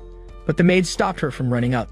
Beside them, Rossways was relieved that the suggestion hadn't been directed at her. With that, the headmaster praised the Melchody family for showing what a true family relationship looked like. Right after, he asked how Liam could forget his wife after kissing his daughter. Irritated, the man thought that the headmaster had crossed the line, wishing he had confronted him during the evaluation. But looking at Noah, he concluded that he couldn't be shaken by something so small on such an important day. Then Leon turned to Rossways with a smile and reminded her that they were the most harmonious family. His wife whispered back, incredulous, but he replied that he had no choice with the girls watching them. Rossways wondered how her husband could stay so calm, since she herself was extremely nervous about getting close. Putting her embarrassment aside, she decided to just kiss him once and for all. But he simply gave her a quick kiss on the cheek and immediately stepped back. The unexpected gesture left her completely surprised and speechless. As she touched her face, she kept processing what had just happened. Liam turned to the audience and thanked them, even as the crowd asked for another kiss. Whispering to Rossways, he admitted that now he felt relieved. The woman realized she had been used and angrily thought she would make him pay if they weren't in public. The headmaster then thanked the family and dismissed them so they could rest. Outside, everyone said their goodbyes, and Rossways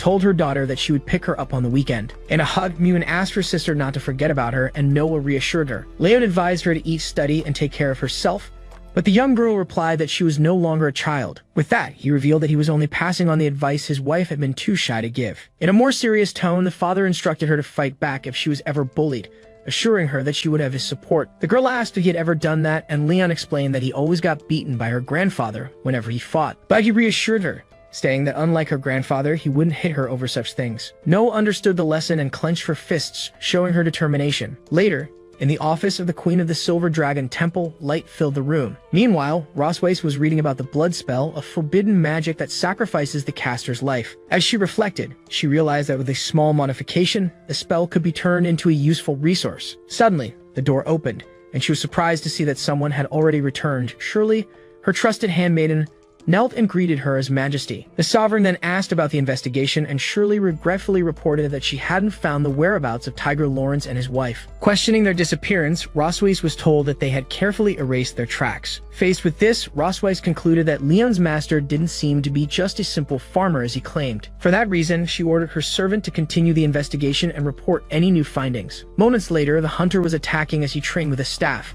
He encouraged Little Moo to strike downward with all her strength. The girl then unleashed several movements at once, leaving her father surprised. From a distance, Rossways watched the two of them training. As soon as the girl saw her mother, she called out joyfully. The man then asked if she had finished patrolling, and the answer was yes. Next, Rossways asked if her daughter had behaved well with her father, and the child confirmed that she had been very obedient. Soon after, she announced that they would have steak for dinner and told the girl to change her clothes first. Noon was very excited because she loved steak.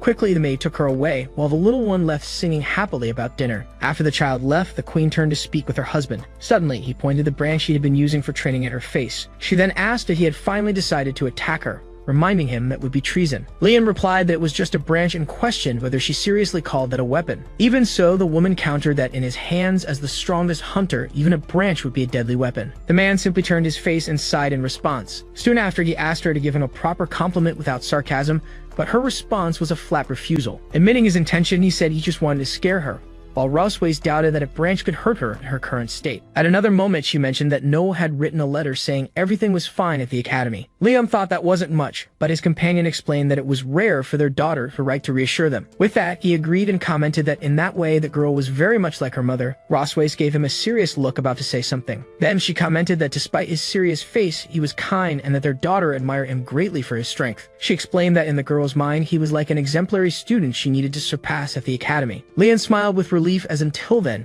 he thought his daughter only saw him as a weak bookworm. With that, Rossways revealed that Noah often visited him when he was unconscious, and he laughed at her stubbornness. She continued, remembering that when their daughters were babies, only their father could calm them down.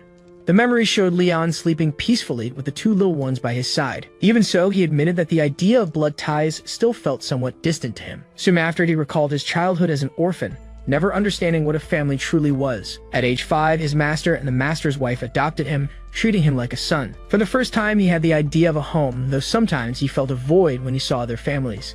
At that time, he believed everything would be perfect if his masters were his real parents. His master then comforted him, saying that in the future, he would become a father too. She explained that there would be people for him to love and protect, a family united by bonds of blood. With that memory, Leon reinforced his resolve, understanding that they were his most precious family. Rossways pulled him from his thoughts, saying it was time to go home. He thanked her for the information and suggested they move on.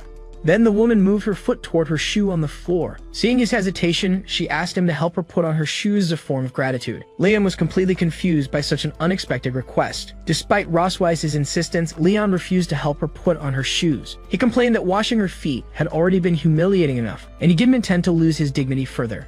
The queen then kicked him in the face, reminding him that he still owed her for the kiss during the ceremony. Firmly, she ordered him to stop whining and finish quickly so they could leave. With no other choice, Leon agreed to help and began putting on her shoe. Rosweiss commented that his body obeyed quickly, but he grumbled that the task was difficult. The comparison made his wife furious at the remark. In an instant, she attacked him, trying to knock him to the floor. Leon then started running, saying that she wouldn't catch him, but Rosweiss chased him down furiously. Days later, Mune excitedly announced someone's arrival to her parents. Soon after, a huge dragon descended from the skies before them. The hunter noticed that the Leviathan dragon was much larger than Rosweiss in her dragon form. Even so, she explained that despite its size, the Leviathan was weak in combat and had a calm temperament. While he questioned the creature's nature, she explained that the Academy used it to transport hatchlings. Immediately, a beam of blue light enveloped Noah and lifted her off the ground. From within the light, the girl said she was returning to her mother. Rosweiss welcomed her back while Mune hugged her sister warmly, having missed her. Soon after, Noah hesitated as she tried to call Leon father, and he commented that she still wasn't used to it. As they walked, the man said that he and his wife had prepared plenty of food for her. On the table, Noah's report cards showed perfect scores and first place in various subjects. The queen smiled proudly while Mune looked at the results, impressed. Noah then handed over a paper and apologized for not taking first place in the physical aptitude test. Her mother comforted her,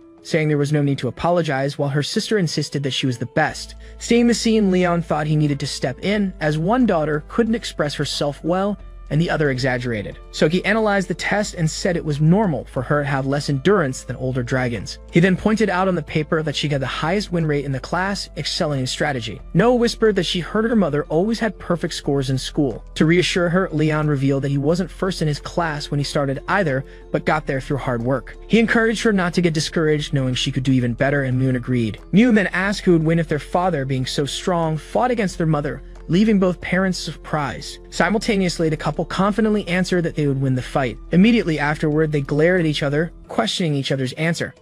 Leon bragged that no one could beat him in combat training, clearly claiming to be the strongest. With disdain, Rosweiss stated that she would defeat him no matter what, even if he had won more awards. The hunter teased that she married him because she lost to him, but his wife retorted that it was the other way around, and that's why they had children. With that, he challenged her to settle the dispute outside, something he had wanted for a long time. As Mune asked if they were going to fight, Noah decided that they should follow and watch them. Soon after, the couple stretched in preparation for battle while the daughters watched, seated nearby. Mune expressed her curiosity about who would win, and her sister explained that watching veterans train improved their skills. Rosweiss then teased her husband, questioning if his body had recovered enough for a fight.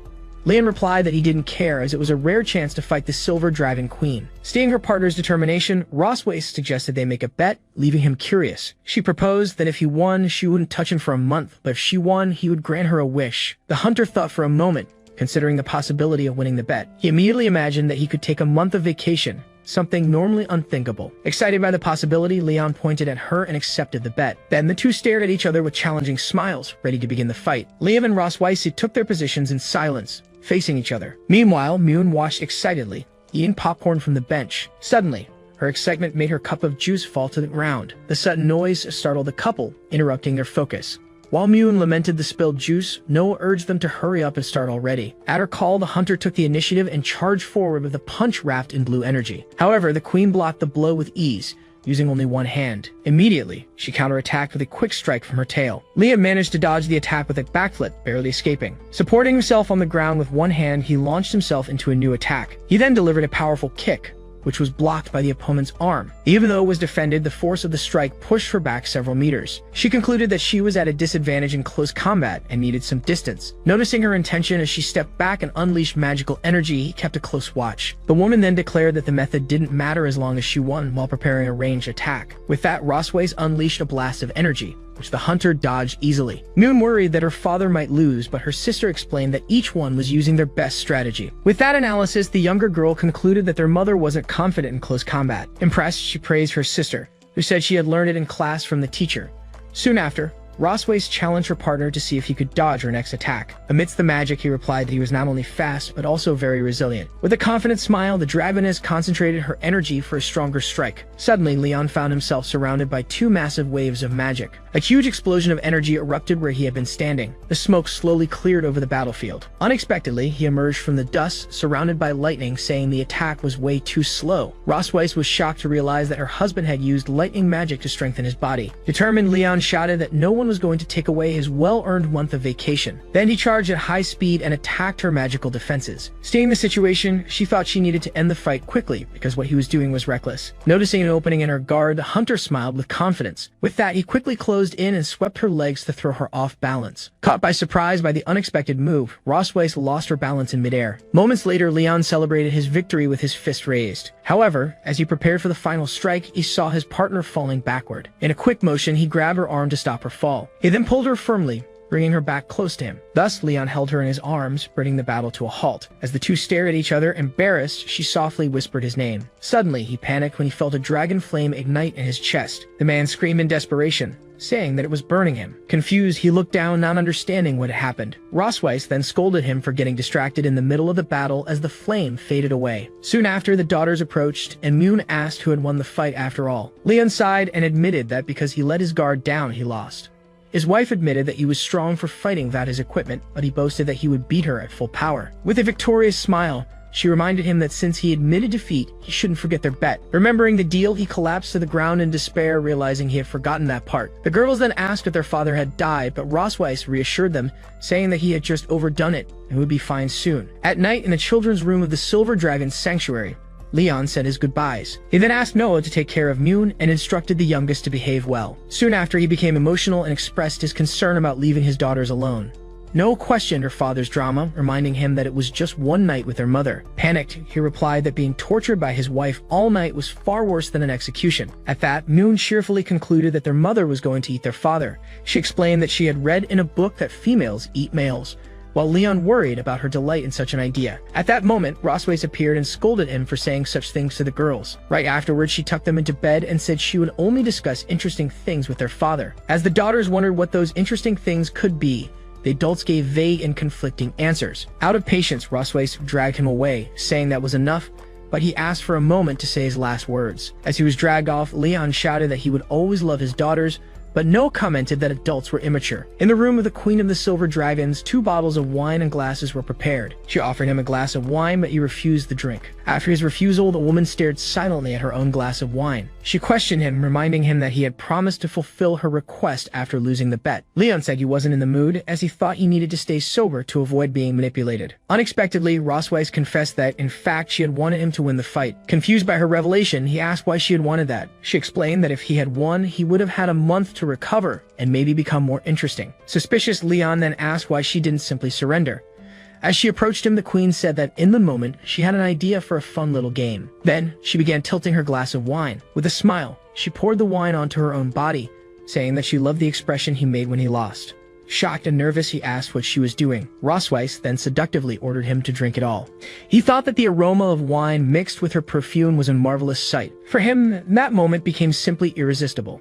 On impulse, Leon leaned in and began drinking the wine directly from her body. The unexpected action made Weiss gasp in surprise. After he drank, she asked with a flushed face if it was good like that. With a smile, he replied that it clearly wasn't enough for her. Then Weiss ordered him to open his mouth. Immediately after, she bit her own lip, making it bleed. With that, the woman leaned over and let a drop of her blood fall into his mouth. Alarmed, the hunter realized that what he received in his mouth was blood. He then pushed her away and nervously asked what she thought she was doing. Feeling something strange, Leon accused her of casting a forbidden spell on him. She confirmed that it was the blood curse he was already familiar with. With that, the man's eyes began to glow intensely red. As he asked why, Weiss revealed that she had been bothered by the lingering sensation of the spell he had cast on her. Leon then asked her if she knew the price one had to pay for that spell. With a smile, she replied that she had modified the incantation to leave only the enchantment effect. Under the spell's influence, he said his body was burning and his mind was going blank. Weiss then touched his chest and confessed that she had always forced him to stay with her, even against his will. She then whispered that now she wanted him to obey. Although he had his hand on his chest, he let out a breathless laugh. Right after, Weiss teases him, asking if the brave dragon hunter can no longer control himself. Then she shows a magical artifact bought in the Sky City,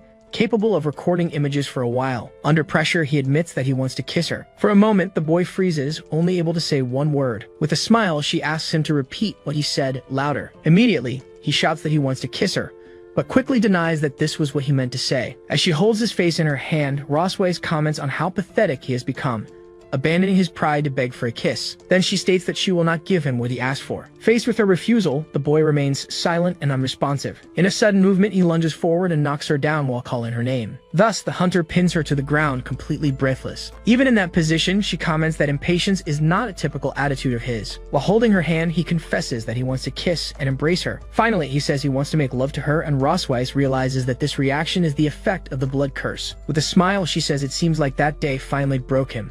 Because of that, she agrees to give in since she's being so insistently begged. Then she calls in a little puppy and asks him to show his true face when it's all over. Right after, the scene pulls away and reveals the grand castle where they are. Soon after, only the girl's hair is seen on the pillow. Suddenly, he wakes up in bed beside her. With his hand on his head, he laments that he once again fell into the same trap that night. Then he concludes that the blood curse made him abandon his hunter's pride and beg for her. Clenching his teeth, he realizes that this is yet another humiliation that surpasses his limits. Meanwhile, he sees that the cause of it all is sleeping peacefully after having her fun. Thus, he touches her face, noticing how completely defenseless she looks. Suddenly, the boy is startled by his own behavior. He immediately wonders what he is doing and why he instinctively started caressing the woman's face. He tries to convince himself that he just wanted to wake her up and that his gesture had no other meaning. However, he finds her lack of reaction strange and wonders if she's just pretending to sleep. With that, he orders her to stop pretending. Then he questions her, asking why she doesn't wake up since she's always so disciplined. Now standing, he wonders if the reason she isn't waking is the blood curse. Thus, he deduces that having the healthy body of a dragon queen, Rosweiss will remain unconscious for at least a week. The boy watches her in bed while thinking about the situation in silence. Soon, he realizes that this is the perfect moment to escape. Opening a drawer, he concludes that with the ebony and gold war chariot, his escape is entirely possible. Already dressed, he plans to combine potions to run at maximum speed back to human territory. Standing by the bed, he celebrates, saying that by the time she wakes up, it'll already be too late. He lets out a loud laugh, confident in his victory. However, the laugh cuts off midway. He then leans forward, head down. As he grabs a flask, he reflects that it has been 2 years since he left the Empire. He decides to be more cautious as returning rashly would be dangerous with so many mysteries surrounding his capture. Finally, he considers that perhaps it's better to wait, since he asked Rosweiss to investigate his master. At that moment, he realizes there's something much more important. In a memory, he sees Mune saying she's going to catch the butterfly, while No warns her not to fall. With that in mind, he states that he can't just leave the two of them behind. With arms crossed, he concludes that for now, he'll have to remain in the Silver Dragon's sanctuary. Looking at the sleeping girl, he thinks about getting revenge for what happened the night before. Then he teases her, asking if she doesn't agree with that. Meanwhile, Rosweiss continues sleeping deeply. Beside the bed, Mune asks if Mommy is okay, since she slept the entire day. At that moment, No turns to him and asks what the two of them did during the night. With a smile, the boy makes up a story that they were talking on the balcony and she ended up catching a cold. He then turns to the maid and asks if the girl's condition isn't anything serious. In response, Anna reassures him, explaining that the doctor already examined her and that despite the weakness, everything is normal. The maid offers to take care of the internal affairs and the hunter agrees, telling her to do whatever is necessary. By the bed, Mune asks her mother to get better soon, promising not to upset her anymore. Observing the situation, he notices that Rosweiss is sweating a lot and decides that he should clean her up later. Suspicious, Noah questions whether he's planning to take advantage of the situation to do something inappropriate. Immediately, he denies it, saying that she's overthinking and that he just wants to take care of the patient. Faced with that, Noah calls Mune to leave, saying they'll come back to see Mommy the next day. At the door, the little one says goodbye with a good night, Daddy, and he returns the gesture. Alone with the sleeping woman again, he ponders what to do now. Soon after, he decides to go get some water. After returning, he wrings out a damp cloth in a basin. While cleaning her, the boy says he's doing it so she doesn't catch a cold, asking not to be misunderstood. He then notices that she's so weak she can't even show the large tail she usually boasts. When he finishes, he considers that maybe he should change the girl's clothes as well. Opening the wardrobe, he sees there are many options and decides he can pick the one he likes best. Thus, he begins putting together an outfit with bare shoulders, a low neckline, and stockings. Soon, he finds the right clothes to replace what's necessary, but wonders what to do about the ears. Grabbing her hair, he considers that maybe he could tie it up to solve the issue. With a satisfied smile, he announces that everything is ready. The boy then presents his creation, Rosweiss in her bunny girl version. However, he admits to himself that he didn't expect it, but she turned out very beautiful. Suddenly, a mark on his chest begins to glow. Grabbing his shirt, he wonders why the dragon mark is glowing right now. He remembers the explanation he was given, that the mark reacts when one of the bearers desires the other. Desperate, he denies having such thoughts while being conscious, blaming the bunny costume for the reaction. To regain control, he decides to recite the dragon hunter's code of honor 10 times. Relieved, he admits that he almost made a mistake, but regrets that dressing Rosweiss like this won't leave behind any memory. Meanwhile, she remains asleep in bed wearing the costume. Suddenly, he remembers there was a camera somewhere around. He quickly begins to look for the object. Shortly after, he finds the camera he was searching for. While taking several pictures, he celebrates, saying that now she's the one at a disadvantage. He then adjusts the girl's face with his finger, asking his darling to smile for the photo. With the camera in hand, he says he's going to make sure those photos are very well kept. At that moment, Roswell stirs and murmurs in her sleep. Seeing her move, the boy panics, wondering if she woke up too quickly. He leans in to check, but the girl remains completely asleep. With a hand to his chest, he sighs in relief upon realizing it was just a false alarm. Looking outside, he decides it's better to change her back into her pajamas and continue his revenge plan tomorrow. The next day, Myun runs down the hallway while calling for her sister. With arms crossed, Noah asks what happened and tells the little one to speak up. In response, Myun explains that her Rubik's Cube broke, and when she went to look for Daddy to fix it, she couldn't find him anywhere. Faced with this, Noah wonders if he took advantage of their mother being unconscious to escape. To reassure the younger girl, she says there's no need to worry and promises they'll look for him together. Thus, the two of them run down the castle hallway, calling out to find out where Daddy is. Looking for an empty room, Yoon's voice calls out, asking where Daddy is. When they check their mother's bedroom, the girl comments that it seems he isn't there. Right after, they check another room, with Moon confirming that he's not there either. She even looks inside a large barrel, calling out for her father. Seeing the scene, Noah questions how he could possibly be inside there. With that, the younger sister wonders if he got lost, since they've searched everywhere. Then Noah explains that good people, sooner or later, always end up leaving, just like last time. Not understanding, Noon asks what she means by last time.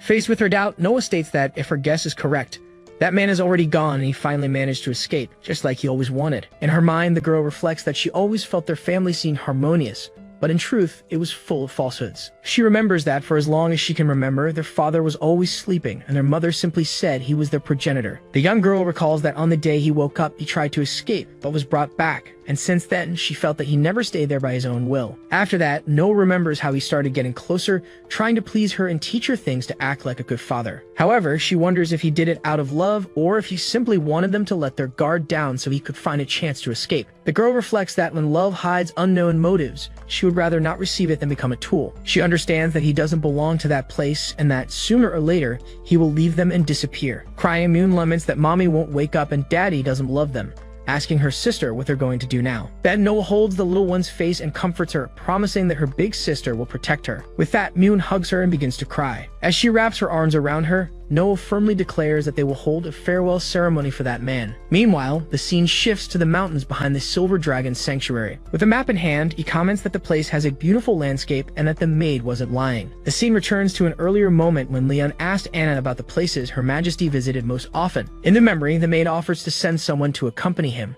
but he refuses and simply asks her to mark the spots on the map. He plans to take advantage of his mobility no longer being restricted to explore the area and prepare a surprise for Ross Weissy. Then he reveals that the investigation into her favorite places is just a cover for his revenge plan. Finally, the boy decides that his real plan is to humiliate her in her favorite place, taking advantage of the fact that she'll wake up weakened. As he approaches a large tree, he comments that it looks thick enough. Imagining the scene, he concludes that the positioning is simply perfect. Assessing the area, he notes that the ground isn't soft, but adding flower peels will fix that issue. Observing the landscape, he comments that from there you can see the dragon's sanctuary in the mountain, which isn't bad at all. While analyzing the map, he decides to add that forest to his list of places. With everything ready, he says all that's left is for the woman to wake up so he can act. Then he declares with a smile that this time she won't win. Back at the sanctuary's courtyard, the boy hears the sound of crying coming from near a bonfire. As he approaches, he finds the maids and asks what's going on and why all the commotion. One of them explains that their highnesses asked for a funeral to be held and for a fire to be prepared. In front of a portrait, Myun cries, offering a steak and asking him to come back to see them. Next to the little one, Noah tells her sister to simply accept that he's already gone. Watching the scene, the boy wonders if they're playing house and decides to join in on the game a little. With that, he approaches and says, "Excuse me," which startles the maids, who recognize him as the prince. Facing the girls, he asks who they are honoring and offers to play an instrument. Looking at the portrait on the table, the boy is surprised to realize that the person in the picture is himself. With a satisfied smile, he comments that he looks very handsome in the photo. But the realization suddenly hits him, and he screams in desperation, not understanding why this is happening. Surprised, Myun points at him and shouts that Daddy has appeared. In a relaxed tone, Leon tells his dear daughters that a funeral was a bit much, since he was only gone for a day. With tears in her eyes, the little girl can only call out to him. She then runs into his arms, shouting that Daddy is back. Still in his embrace, Myun says she thought he didn't want her anymore. Caressing her head, he asks what kind of nonsense that is and how he could not want the two of them. Then Noah explains that they searched for him all over the sanctuary and thought he had already left. With that, she realizes she unjustly accused him. Picking Myun up, he tells everyone that it's all over, and they can go. In her father's arms, the little one asks if she can eat her offerings now. As soon as he puts her down, she runs excitedly toward the table, while he reflects that she clearly inherited his gluttony. Soon after, No approaches and asks that next time he let them know before going out alone. She also adds that Moon was very worried about him. He apologizes for making her worry, while thinking that the older one is also worried, but too embarrassed to admit it. Finally, No admits that either way, it was her fault for not trusting him. Her apology completely takes him by surprise. With that, Leon realizes the farewell ceremony was just a misunderstanding that came to light because of her. He then understands that everything happened because, deep down, he didn't make her feel secure enough. He comes to understand that No desires affection, but will never take the first step and wouldn't believe in promises. Thus, he decides that, as a father, the only way to prove himself is by showing it through actions little by little. Caressing the girl's head, he reassures her, says they should have dinner together, and promises he'll always be there for them. The next day in the queen's room, Rosweiss begins to stir in her sleep. Slowly, the woman's eyes begin to open. Seeing her awake, Moon celebrates, shouting that Mommy finally woke up. Joyfully, she explains that her mother slept for a very long time, and that she was very worried. With a smile, Rosweiss apologizes to her daughter for making her worry. Right after, she realizes she's completely drained and can't feel the flow of her magic. She then deduces that her dragon queen body is weak because she used her power to save him from the effects of the curse. Beside the bed, Moon comments that knowing his personality, he's probably already escaped. Rosweiss then asks how long she was unconscious, and the little one replies that it was 2 whole days. While thinking that there's still time to capture him, Rosweiss invites Moon to have fish for dinner that night. Suddenly, Leon enters the room with a huge fish, announcing that he just caught it in the mountains. With enthusiasm, he asks if Daddy isn't amazing, and the daughter agrees, saying he's super amazing. At that moment, the boy turns and realizes the queen is awake. Surprised, she asks why he's still there, and he comments that she finally woke up. With a smile, he explains that he just went out to get some fresh air and took the chance to catch a fish for his dear wife. As she asks who this deer would be, Moon comments that her dad is shameless. Then Leon gives his daughter the mission of taking the fish to the kitchen. Excited, the little one says to leave it to her and accepts the task enthusiastically. As Moon leaves, the boy tells her to have dinner first because he and Mommy have some things to discuss. Alone with him, Rosweiss says she thought he would take advantage of her unconsciousness to abandon the girls and run away. Taking off his gloves, he questions how he could escape, since they still have many unresolved matters. Not understanding, she asks what unresolved matters he's referring to. He then reminds her of what she did when he woke up a month ago. With a panicked expression, Rosweiss begs him not to say he plans to do that. With a victorious smile, he confirms that it's exactly what she's thinking. Rosweiss warns him not to think he can take advantage of her just because she's weak, telling him not to do anything reckless. Immediately, Leon questions her use of the word weak. He then reminds her that he was also in a weakened state at the time, since she marked him with the dragon's seal without giving him a chance to refuse. In response, the woman warns that when she regains her strength, he will pay for it, so he better not do anything he might regret. The boy simply says he won't regret it, while calling her his dear wife. As he carries her in his arms, he states that this is the most right decision he has ever made in his life. He then declares that now it's her turn to be the prisoner of war. As he carries her through the cherry blossom forest in the mountain, Rosweiss orders him to put her down immediately. Even with her struggling, he warns her to stop moving or she'll end up falling. Rosweiss then declares that if she had already recovered her strength, he would have been sent flying with a single punch. Leon finally sets her down beneath a huge cherry blossom tree. As soon as she sits, the woman asks why she was brought to that place. He explains that he researched the places she liked visiting most while she was unconscious,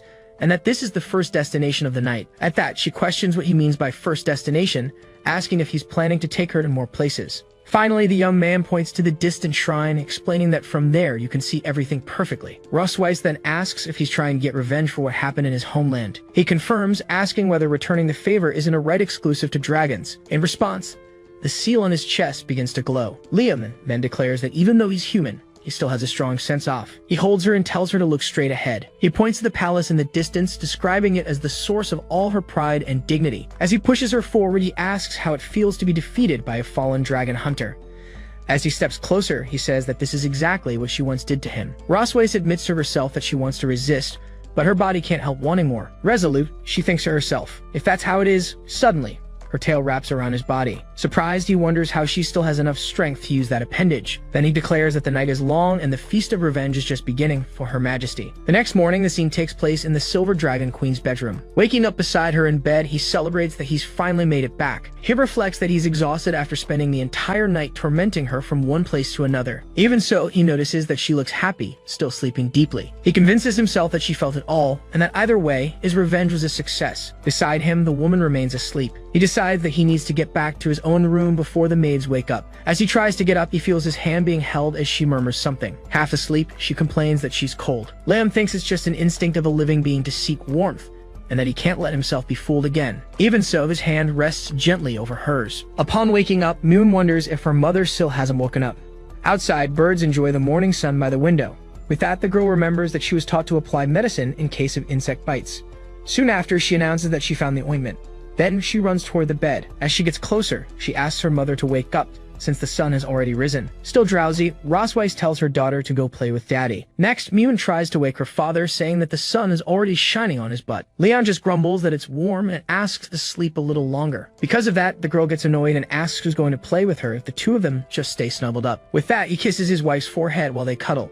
Moon watches and comments that it's the first time she's seen them being so affectionate. Right after, she asks why they have so many little red dots on their bodies. Suddenly, she concludes that they must be insect bites. Finally, she declares that they shouldn't worry. Since her sister's not around, she'll take care of them herself. So she starts applying the ointment, saying she'll put a little extra on Daddy. A while later, Rosweiss calls her husband and asks him to wake up. As soon as he opens his eyes, he asks why his face feels so wet. He quickly notices that both of them are covered in green ointment. Then he starts laughing and asks what happened to her face. Proudly, Moon explains that she put medicine on them, since they had lots of little red marks from insect bites. While Rosweiss questions the so-called marks, Leon says there are things children should know. With that, Moon asks if she wasn't amazing for helping them. The boy congratulates her, saying she did a good job. While the girl promises to go apply the medicine again next time, the two adults conclude they'll need to keep the door well shut. Later, Leon appears with a bowl of food. He then offers a spoonful to his wife.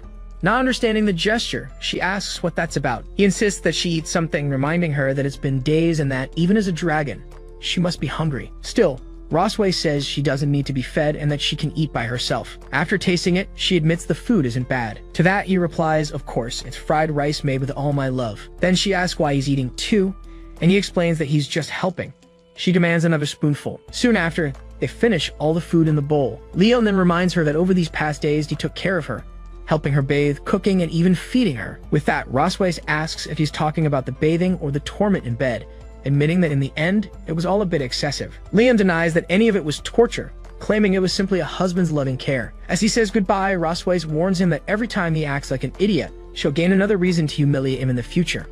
Alone in the room, she calls him a damn dragon hunter, admitting that he really does have a talent for tormenting her. Then she punches the headboard hard. The impact causes the wood to crack instantly. Surprised, she looks at the damage she just caused. Suddenly, she realizes that her strength has finally returned. Meanwhile, Leon calmly washes the dishes in the kitchen. He then hopes that the dragoness won't recover too quickly, so he can enjoy a few more fun days, completely unaware of how serious the situation has just become. Later, at the palace, the maid Anna apologized to Her Majesty. She then handed over a medicine prescribed by the doctor, explaining that it would help her regain her strength. However, the woman refused, stating that her body had already recovered and she no longer needed to take it. At that, the servant noticed the crack in the headboard and asked what that was. Rosweiss admitted to having overdone it a bit with her strength and asked for someone to be called the next day to repair it. Just as the maid turned to leave, she was called back. Hidden behind a book, the queen asked her not to tell Leon about her recovery because she wanted him to keep taking care of her for a few more days. Anna reacted with a surprised expression. With a smile, the maid replied that she understood the message. The dragoness then thought to herself that her husband's days of peace were numbered. 2 days later, Moon ran up to her father and asked to learn how to make her body glow. Liam asked if she was referring to the magic he and her mother had shown during the training session. He then asked why she suddenly wanted to learn magic. The girl explained that her sister had learned many things at school and she didn't want to be left behind. The man understood and confirmed that she also wanted to learn something, to which Moon excitedly agreed. Reflecting on this, he concluded that the rivalry between the sisters was actually an advantage, since the younger one admired her sister so much that she didn't want to fall behind. Because of that, the father enthusiastically agreed to teach magic, explaining that they would start with the basics of mana channeling. A while later, the little one worked hard to follow the training instructions. Leon was impressed. I think just a few hours, his daughter was already channeling mana with ease and might soon awaken her power. Faced with such progress, he wondered if his girl was a genius. He was then interrupted when she announced that she was hungry and out of energy. Leon decided there was no need to rush the training. Soon, he announced that they would stop for the day and go eat something, while Moon cheered that Daddy was the best. Back in the room, Anna delivered what had been requested, and Rosweiss simply told her to leave it in a corner. As soon as Leon arrived and announced himself, his wife dismissed the maid. He then thought that, according to Anna, Rosweiss would still take 5 more days to recover, which gave him time to keep teasing her. With that in mind, he approached and offered a massage in case she was still feeling sore. The warrior challenged him,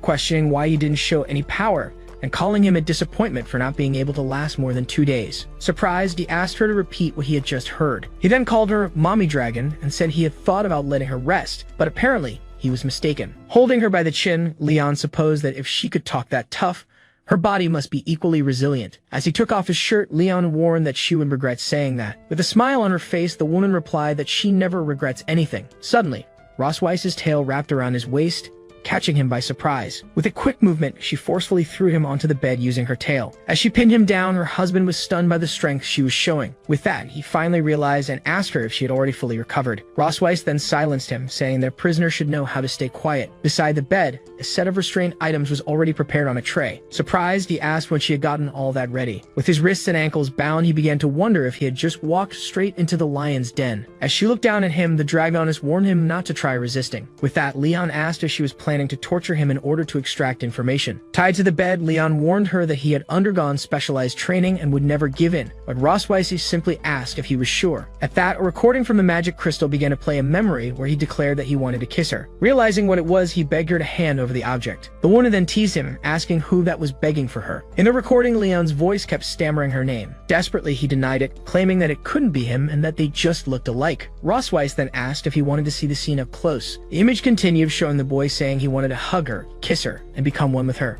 At that point, the prisoner surrendered and said there was no need to continue as he remembered everything. The dragoness remarked that it was good he remembered, then picked up a whip from beside the bed. She then ordered him to repeat several times what he had said in the recording. She teased him again, offering to summarize like a teacher if he couldn't recall. The scene showed the silhouettes of the two behind a divider. The light of the lamp illuminated the room during the night. Moments later, Leon appeared lying on the bed, completely exhausted. As he rested, Ross Weiss received a letter delivered by a messenger dragon. Soon her husband asked if the letter was from the academy and why a messenger had been sent so late. She informed him that the academy had requested their presence the following day. She then revealed that Noah had gotten into a fight with someone, leaving him completely stunned by the news. Meanwhile, in Vice Principal Wilson's office, Noah waited silently. Across from her, 3 horned boys appeared injured and bandaged. The vice principal then explained that he had called them in to discuss the incident involving the girl's fight with her classmates. At that, Ross Weiss began questioning him about what exactly he meant. She also wanted to know if those 3 young dragons had ganged up to bully her daughter. While Leon looked over Noah with concern, the girl stated that she wasn't hurt and was doing fine. The educator then clarified the situation, revealing that, in truth, it was their daughter who had beaten up the 3 boys. Upon hearing the truth, Ross Weiss simply asked if that was all. After the revelation, father and daughter sat silently side by side. Soon after, Leon praised Noah for the good job, confirming that she was indeed his daughter. Finally, the vice principal explained that the incident, though small, highlighted the tensions between dragons born from cocoons and those from wombs. He went on to say that dragons reproduce in both ways, and while there's no difference in adulthood,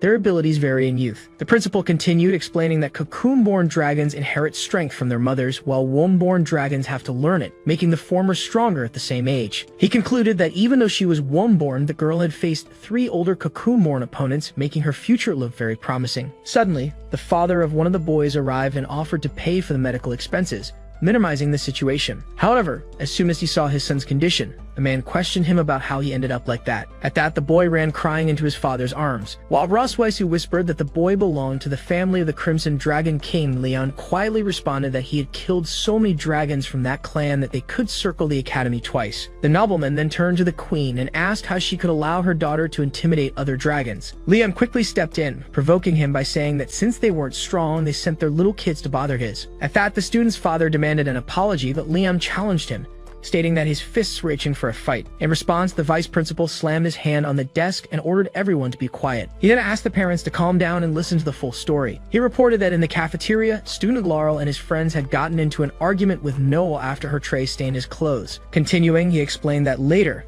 when returning to the dormitories, the 3 boys cornered the girl in a courtyard and a fight broke out. After finishing his explanation, the educator asked if the boys had anything to say, but they silently shook their heads. At that moment, Noah raised her hand and told the director she had something to declare. Vice Principal Wilson turned to the girl and asked if Noah had something to say. Noah then explained that Laurel had provoked her on purpose in the cafeteria and later attacked her in the courtyard, stating that she had only defended herself. She then stared at the boy and demanded he confirm whether or not that was true. As Laurel silently nodded, his father asked him why he was so afraid of her. Suddenly, Leon stepped in and told his daughter that he thought she had made a mistake. The girl simply looked at him in silence, waiting for his next words. Her father advised her to aim for the opponent's knee next time something like that happened, making Noah ask why. He explained that a crimson dragon who injures their knee in battle only ends up getting beaten badly, and she quickly took note of the advice. Outraged, Laurel's father accused Leon of teaching his daughter to intimidate his son in front of everyone. He then demanded that a violent student like her be expelled immediately. The vice principal asked for calm,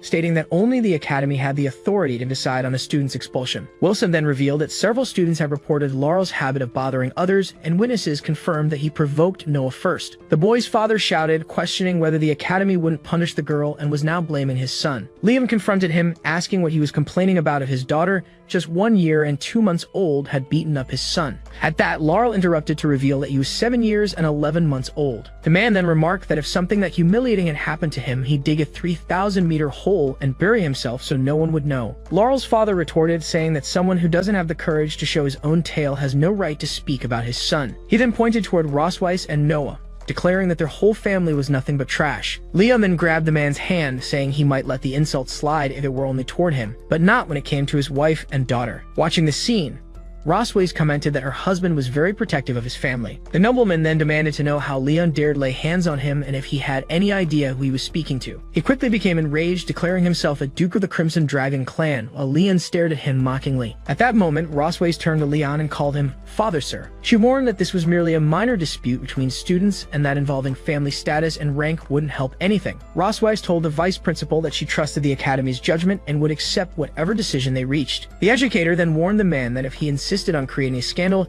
he would only make matters worse. Wilson added that his son might even lose the right to study at the academy. At that, Laurel tugged at his father and asked to let it go, saying he wanted to stay in school. The man finally relented, admitting that he had lost his temper and would accept whatever the school decided. In the end, he looked at the group and stated that he would take his leave for now, but that this wasn't over. The vice principal summarized the situation, saying that Laurel had instigated the conflict and Noah had defended herself, though she had overreacted. With that, he ruled that the girl would receive a verbal warning from her teacher and should reflect on her actions. As for Laurel and his friends, they were to write a self-criticism report and take charge of cleaning the classroom, this being the final decision. Noah said goodbye, stating that she would return to class, and her mother gave her permission to leave. As she walked away, Leon shouted that if they bothered her again, she should go for their knees first. Suddenly, the vice principal appeared behind him and called his name, making him jump in surprise. Liam turned and asked if Wilson needed something. The educator then said that he had always had a question about him since he'd never shown his tail. The question left Leon speechless for a moment. Then Wilson asked what dragon clan he belonged to if it wasn't too much to ask. Rosweiss intervened, stating that her husband was a common dragon, and Leon agreed, saying he was just a simple commoner. The vice principal accepted the answer and remarked that, in that case, it was a miracle they had a daughter with such talent. He then said that the academy welcomed children like her and suggested the couple should have more kids. He continued his speech, saying he was fully confident that when Noah graduated, she would lead the dragons to defeat even more hunters, causing the father to simply respond with a thank you. From a distance, Laurel's father watched the trio talking in the corridor. He then turned to his entourage and ordered them to leave. At the academy's entrance, Leon and Rosweiss calmly made their way out. As they exited, Laurel's father intercepted them and called out to the Queen of the Silver Dragons. Rosweiss stared at him and asked if he still had something to say. The man then replied that the agreement made in the office was merely a formality to avoid trouble with the academy. He then warned that now that they were outside, they would settle things the dragon way. With that, the nobleman pointed at Leon and challenged him to a duel right there. The Queen considered that refusing the challenge would lead to rumors spreading that the Silver Dragons were weak. Their rival taunted them, asking if they were going to back down. In a low voice, Rosweiss asked her husband if he really wanted to accept the fight. Liam replied that since the man had offered himself, he would gladly accept. His wife agreed with the decision but asked him please not to kill him. Meanwhile, other students rushed to the entrance, saying they had heard about a duel and had to watch. Hearing about the fight, Noah suspected it might involve her parents. Up on a balcony, a group of students pointed at the scene and wondered who was involved. The challenger assessed Leon as someone weak, all talk, and too cowardly to show his tail. He declared that since his son had lost, he would beat up the girl's father to restore the family's honor. He then turned to his opponent and proposed that if Leon could last 3 rounds, he consider the match lost. Liam interrupted with disdain and asked to cut to the point. He then provoked him to start already, which angered the other man. The noble shouted that this was too much. He charged forward with a flaming punch aimed at Leon. As Leon blocked the attack, the challenger thought to himself that Leon was much weaker than the dragons he faced before. The combatant smiled, remembering there were still 2 rounds left. Frustrated as Leon stepped away, the opponent accused him of running. He then mocked him, asking if he belonged to the clan of cowardly turtles while striking the ground. Leon leaped into the air to avoid the shockwave. Immediately, the nobleman launched a blast of fire toward him. Leon stared at the approaching fire without flinching. However, he dodged it easily and reappeared beside his opponent. Leon then announced it was his turn to attack. He landed a direct kick to the noble's knee, making the man scream from the blow. Kneeling on the ground, the man stared at him in disbelief. Without giving him time to recover, Leon followed up with a prepared punch. He struck the rival's face with such force that it sent the man flying from the impact. Leon then brushed off his hands and stated that for someone at that level, he hadn't even needed to use magic. Panicking, the nobleman's retainers shouted Duke Leo's name. Leon turned to them and asked if they wanted to try as well. They immediately declined, saying they didn't want to fight at all.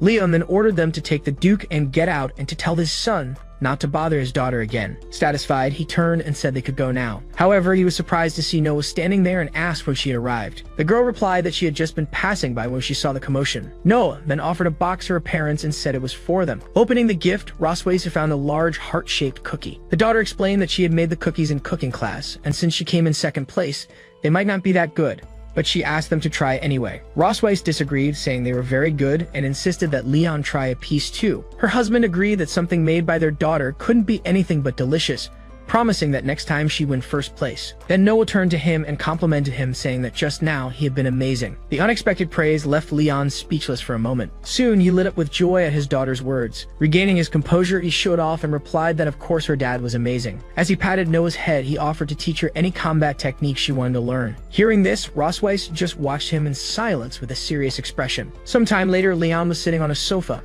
calmly reading a book. Then Rosweiss approached and asked if his hand was hurt, catching him by surprise. He looked at the wound and replied that it was something small and would heal in a few days. Right away, the woman prepared some cotton with medicine to treat the injury. As she came closer, the hunter reflected that, as someone who fights dragons, he had many scars and used to treat them carelessly. It was then that he realized this was the first time someone had taken care of him so gently. In that moment, he noticed how soft and warm her hand felt as she treated him. Rosweiss thanked him for protecting her, but he replied that it was simply his duty. After all, in front of others, she was still his wife. Soon after, she told him her sister had invited them, and upon hearing that they might settle a few scores, he changed his mind and accepted the invitation. With that, they set off and soon arrived at the vast territory of the Red Dragons. As they reached their destination, he, holding Mium, announced that they had arrived and asked the girl to wake up. Soon, the older sister approached and greeted his dragon form, calling him Xiao Lu. Next, she commented that her own dragon form was still incredible. Suddenly, Rosweiss appeared in her human form and was hugged by her sister, who praised her while she complained that it tickled. Then the woman introduced her husband,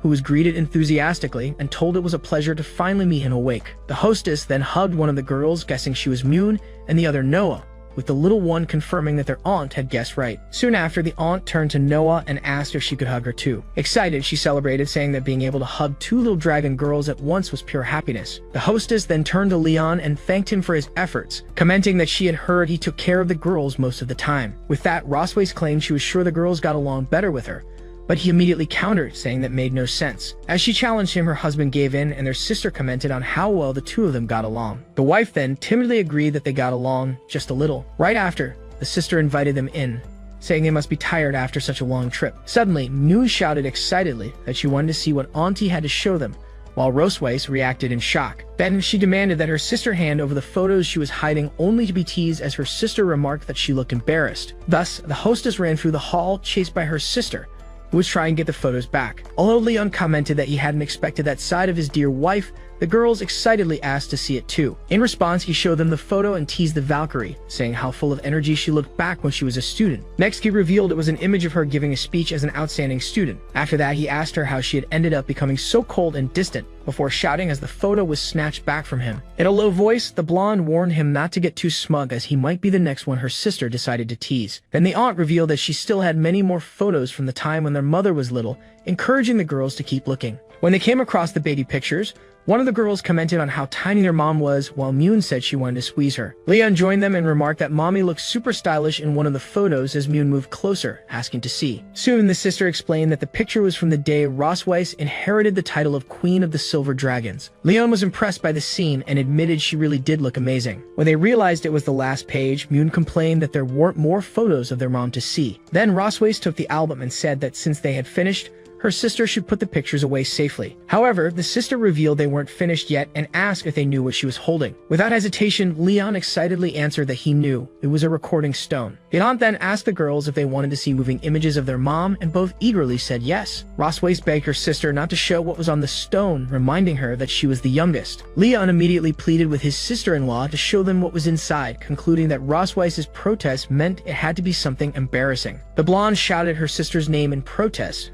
while the other smiled at her. Deciding, the sister stated that since it was Leon's first visit to the house, she would honor his request and save the youngest's wish for next time. Leon cheered at the decision, while Ross Weiss warned that she wouldn't bring him there again next time. With that, the recording stone was activated. The moment the projection began, the sister announced that it was a super valuable video. Ross Weiss instantly recognized the place shown in the recording. She immediately tried to cover Leon's eyes and shouted at him not to watch it, but he insisted on knowing what it was. In the recording, the sister asked a young Ross Weiss how she would choose a husband in the future, leaving her embarrassed. In response, the girl stated that first, the person had to have better grades than hers and must have placed first many times. She continued by saying the person needed to have a sense of responsibility and not hate children, prompting one of the daughters to notice that it was exactly what their mom said about dad. Soon, the recording revealed that the husband should be powerful without abusing that power, making Leon proudly say she was obviously talking about him. The sister then commented that those three qualities were very rare, since many people ended up being corrupted by power. At the end of the recording, young Ross Weiss declared that if no one like that existed,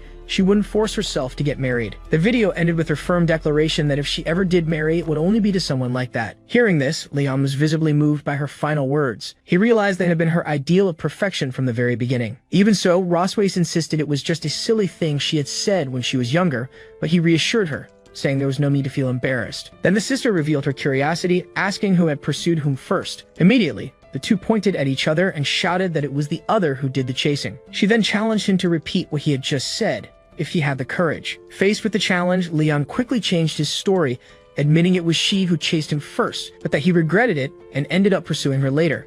Seeing the scene, the hostess commented that just as she thought the two of them got along really well, something they both denied in unison. The older sister then offered to show the love letters Ross Weiss used to receive, making her question why she had kept those two. Unable to contain herself, the Valkyrie screamed, demanding that they let her burn all those letters immediately. Later, in a low voice, Leon told her that there was no way around it.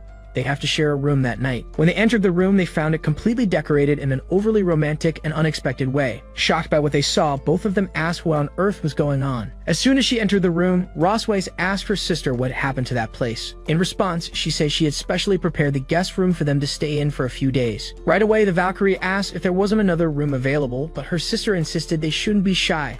After all, they were married. At that, Ross Weiss realized she had let her guard down and that dealing with her sister wasn't easy. Next, the hostess revealed her plan to lock them in so they could fulfill their mission of reviving the race. Immediately, Leon declared he wanted to leave and tried to escape the room. However, his sister-in-law appeared behind him and blocked the way, asking where he thought he was going. The boy tried to use the daughters as an excuse, but the woman reassured him, saying she had prepared a room full of toys for them. Meanwhile, Moon and Noah were having fun in their own space, working on a puzzle. Then the sister locked the couple inside, telling them to rest well in there. Alone in the room, both sighed, defeated by the situation. Liam concluded that they had no choice but to sleep there, admitting that his sister-in-law was extremely strategic. As she opened a wardrobe, the Valkyrie commented that her sister had always been like that, and that he would understand better over time. Suddenly, she slammed the wardrobe shut, leaving Leon confused by her sudden reaction. Ross Weiss then informed him that since there was only one bed, he would have to sleep in the bathtub. Frustrated, Leon asked why he was the one who had to take the bathtub. He then pointed out that the drain was plugged and the tub was full,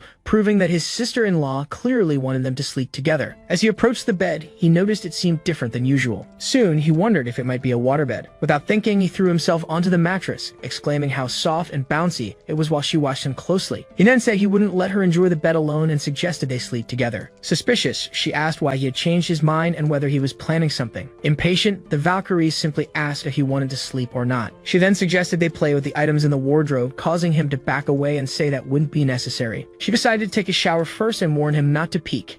He replied that he didn't even feel like it. Not believing him, the girl told him to go take a walk before bed and kicked him out of the room. Now outside on the balcony, Leon remarked that he'd seen her so many times that she didn't even catch his attention anymore. Suddenly, he sensed another presence. It was Ross Weiss's sister, watching him in silence. The sister-in-law asked why he had come out, and Leon answered that his wife was in the bath and he had just stepped out for some air. She then approached with a bottle of wine and invited him to have a drink.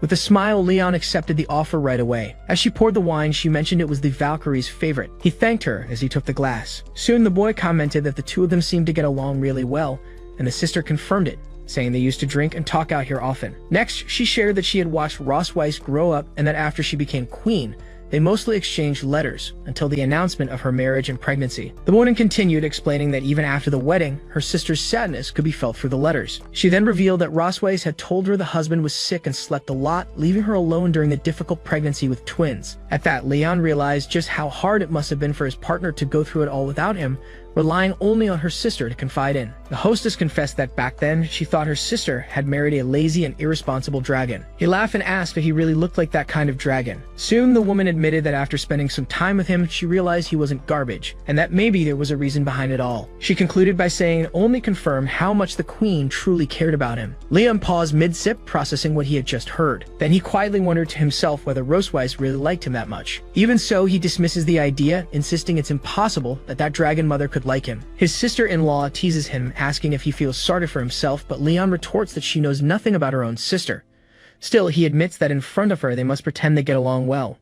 Soon after, he shifts tone and declares to the hostess that their love is real. She responds she already knew by the way they treat each other. Then she explains that Roseweiss is terrible at expressing emotions, and he is the first person she ever treated in that way. Next, she reminds him of his responsibility as a man, making him conclude he'll be killed if he refuses. Still, Leon reassures her, promising that although he wasn't by his wife's side during the first pregnancy, he will be if there is a second one. He swears to protect his companion and daughters with his own life. His sister-in-law only says she hopes he truly keeps that promise. Afterward, she tells him to stop boasting and go back to the room before his wife becomes impatient. Just as he is about to leave, the sister-in-law calls him back to say one more thing. Curious, Leon turns and asks what else she has to say. Finally, she advises him not to hold back tonight, saying the room's sound isolation is incredible. The remark about incredible isolation leaves him utterly speechless.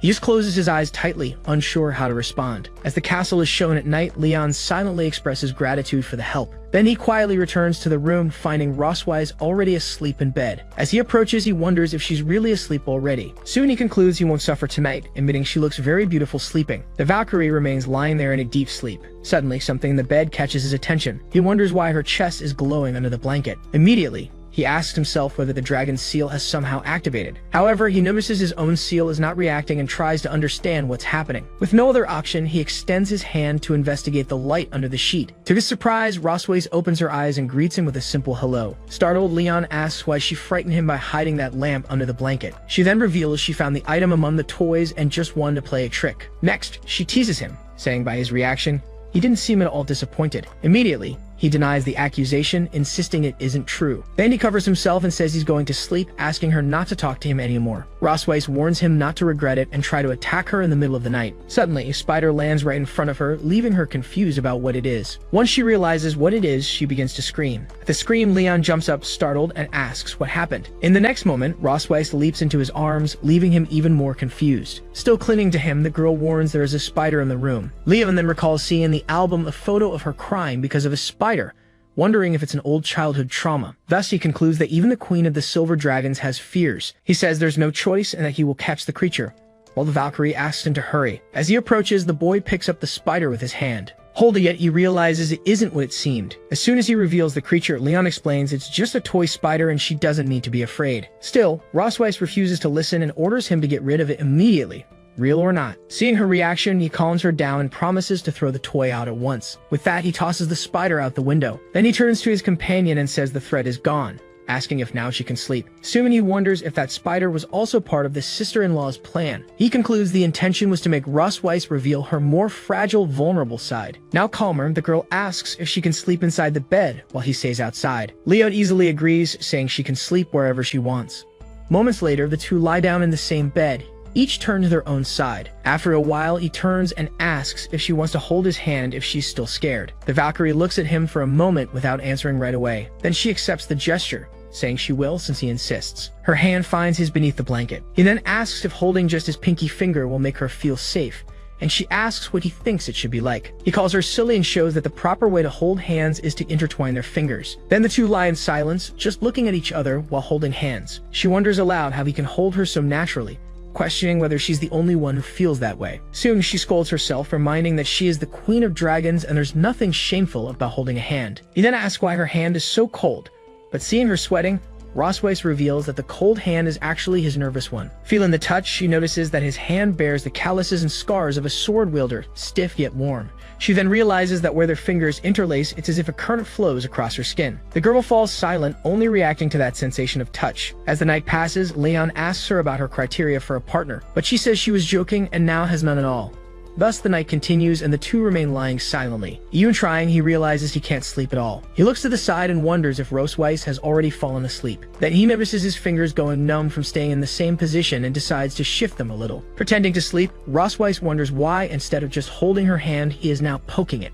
Finally, she concludes that the prisoner dares to touch his mistress. Determined, she thinks fine. Then she will touch him too. In the next moment, Leon jolts as he feels her touch. Confused, he wonders what is happening and why the Valkyrie is caressing his hand. He notices her body is so soft and that where they touch, he feels a pleasant sensation. With that, a strange desire begins to grow rapidly inside him. At the same time, the desire is mutual and both think the same thing. Soon the thought evolves and they both feel they want to go beyond that simple touch. Next, their faces draw close slowly as they gaze at each other in silence. Liam then takes the initiative and moves over her, pulling the blanket over them. Before kissing her, he thinks he will surrender to the moment, just for tonight. Then the boy positions himself over Rosweiss on the bed, ready to move forward. Meanwhile, she just softly whispers his name. In response, Leon agrees with a low hum, leaning closer to her. Even knowing what's about to happen, he's surprised that his dragon mark isn't reacting at all. It's soon revealed that the mark only spices things up and isn't activated when two people truly love each other. However, the moment is interrupted when the toy spider falls right between them. With a scream echoing through the house, he quickly assures her there's no need to be afraid as he already grabbed the spider. Outside the room, Rosweiss's sister concludes they've likely discovered the little surprise she set up. Back in the room, Leon holds her and comforts her, saying there's nothing to fear and everything is fine now. As the spider rests in the garden, he says he's checked everything and there are no more traps. He just continues holding her gently in silence. Nestled against his chest, the Valkyrie comments that his heart is beating very fast. He then confesses that he's also afraid of spiders. After hearing the confession, she decides not to pull stunts like that on him anymore. Finally, he asks her not to talk about what happened, and Rosweiss assures him she understands. When morning comes, sunlight filters through the bedroom window.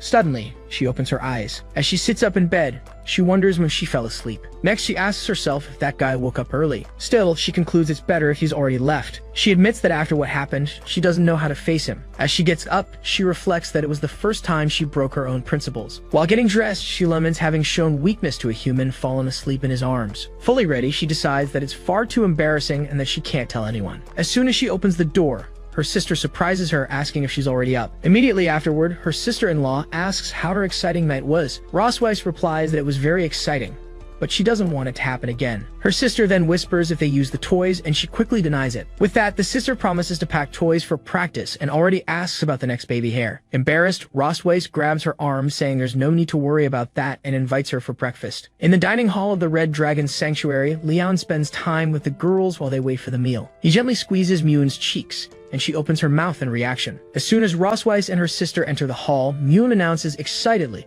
that Mommy and Auntie have arrived. Immediately after, the little girl asks happily if they can start eating now. Then the whole family sits at the table to eat breakfast in silence. While eating, the couple avoids eye contact with each other. Chewing, Leon thinks about how embarrassing the whole situation is. He remembers how last night, due to the atmosphere, he almost kissed her and ended up falling asleep while hugging her. With that, his conscience splits. One side accuses him of betraying his homeland, and the other reminds him that they're married. While the inner conflict rages on, he just notices the bread is a bit bland. He decides to add some peanut butter to improve the taste. However, as he reaches for the jar, Rosweiss stops in by placing her hand on his. The sudden touch surprises them both, confused by each other's reaction. Her sister then reveals the bed's secret.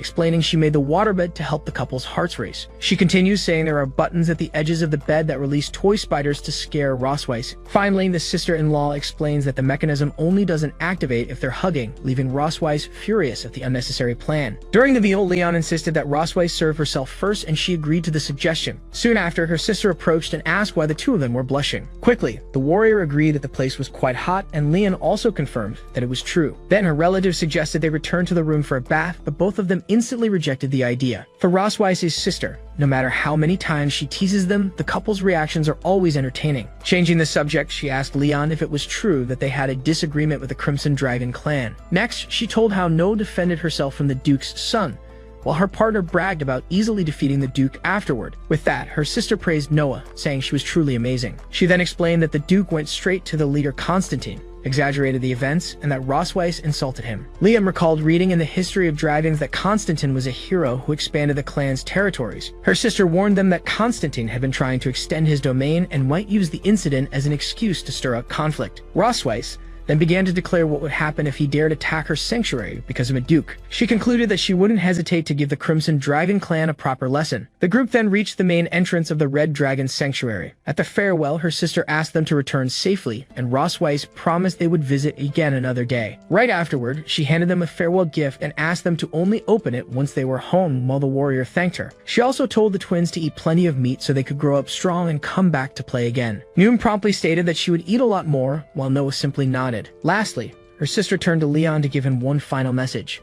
She reminded him not to forget the promise he made, and the young man assured her he would keep it. Rosweiss watched the conversation, not understanding what it was about. The girls waved goodbye to their aunt as they flew off, and her sister wished them a safe journey. Back inside, she walked through the now empty hall. As she walked, she commented to herself on how adorable the little dragon girls were. Then she wondered when the couple's next child would be born. Suddenly, a spider descended from the ceiling, stopping right in front of her. Upon picking it up, she realized Leon truly protected his wife with great courage. Far away, Leon suddenly sneezed for no apparent reason. With the girls asleep in his lap, he wondered whether her sister had already discovered the surprise he left for her. At that moment, he reflected on how Rosweiss and her sister were completely different from the Dragon Kings he had known before. He continued thinking, realizing that they valued family above all else and showed sincere love. In a low voice, he admitted he could barely believe the amount of trust her sister had placed in him. Already in the sky, Rosweiss began to question him about what happened as they were leaving. Soon after, she directly asked what he had promised her sister, but Leon only replied provocatively, asking if she really wanted to know. He then stated that he wouldn't tell her, leaving his partner furious with him. By nightfall, they finally arrived back at their sanctuary. The twins were already peacefully asleep in their bed. As she exited the room, Rosweiss closed the door and found Leon waiting for her outside. Seeing the scene, she hesitated for a moment,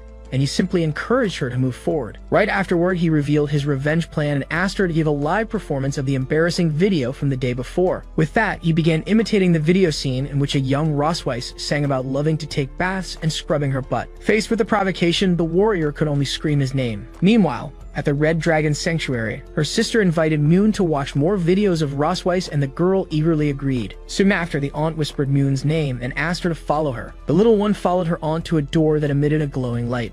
On the other side, her mother began singing about how much she loved bathing and how amazing her body felt. She continued the song about scrubbing her butt and blowing bubbles, as the video showed a young Rosweiss in the bath. Leon sarcastically praised his wife's singing, comparing it to the beautiful song The Lark. The woman screamed that she needed to destroy the recording, but her sister stopped her, saying she would keep it as a family heirloom. Her sister's gift rested on the table, and Leon commented with relief that the box had finally survived. Leon simply laughs at the situation and says it's all a big joke. At that moment, Rosweiss stares at him and states that it's obvious he's very bored. Then she grabs him by the collar and calls him by name, indicating there will be serious consequences. Suddenly, she suggests they should pick up where they left off. At that moment, he realizes the provocation went too far. He quickly decides it's time to run, but his companion yells at him to stop immediately. When he tries to escape, he discovers the bedroom door is blocked. Rosweiss appears at the entrance and gives him 10 minutes to go to her room. She then warns that she'll show him the consequences of provoking her with those videos. The young man stands in front of the door, processing what just happened. He laments that his own tongue always gets him into trouble. He reflects that he didn't expect her to react that way.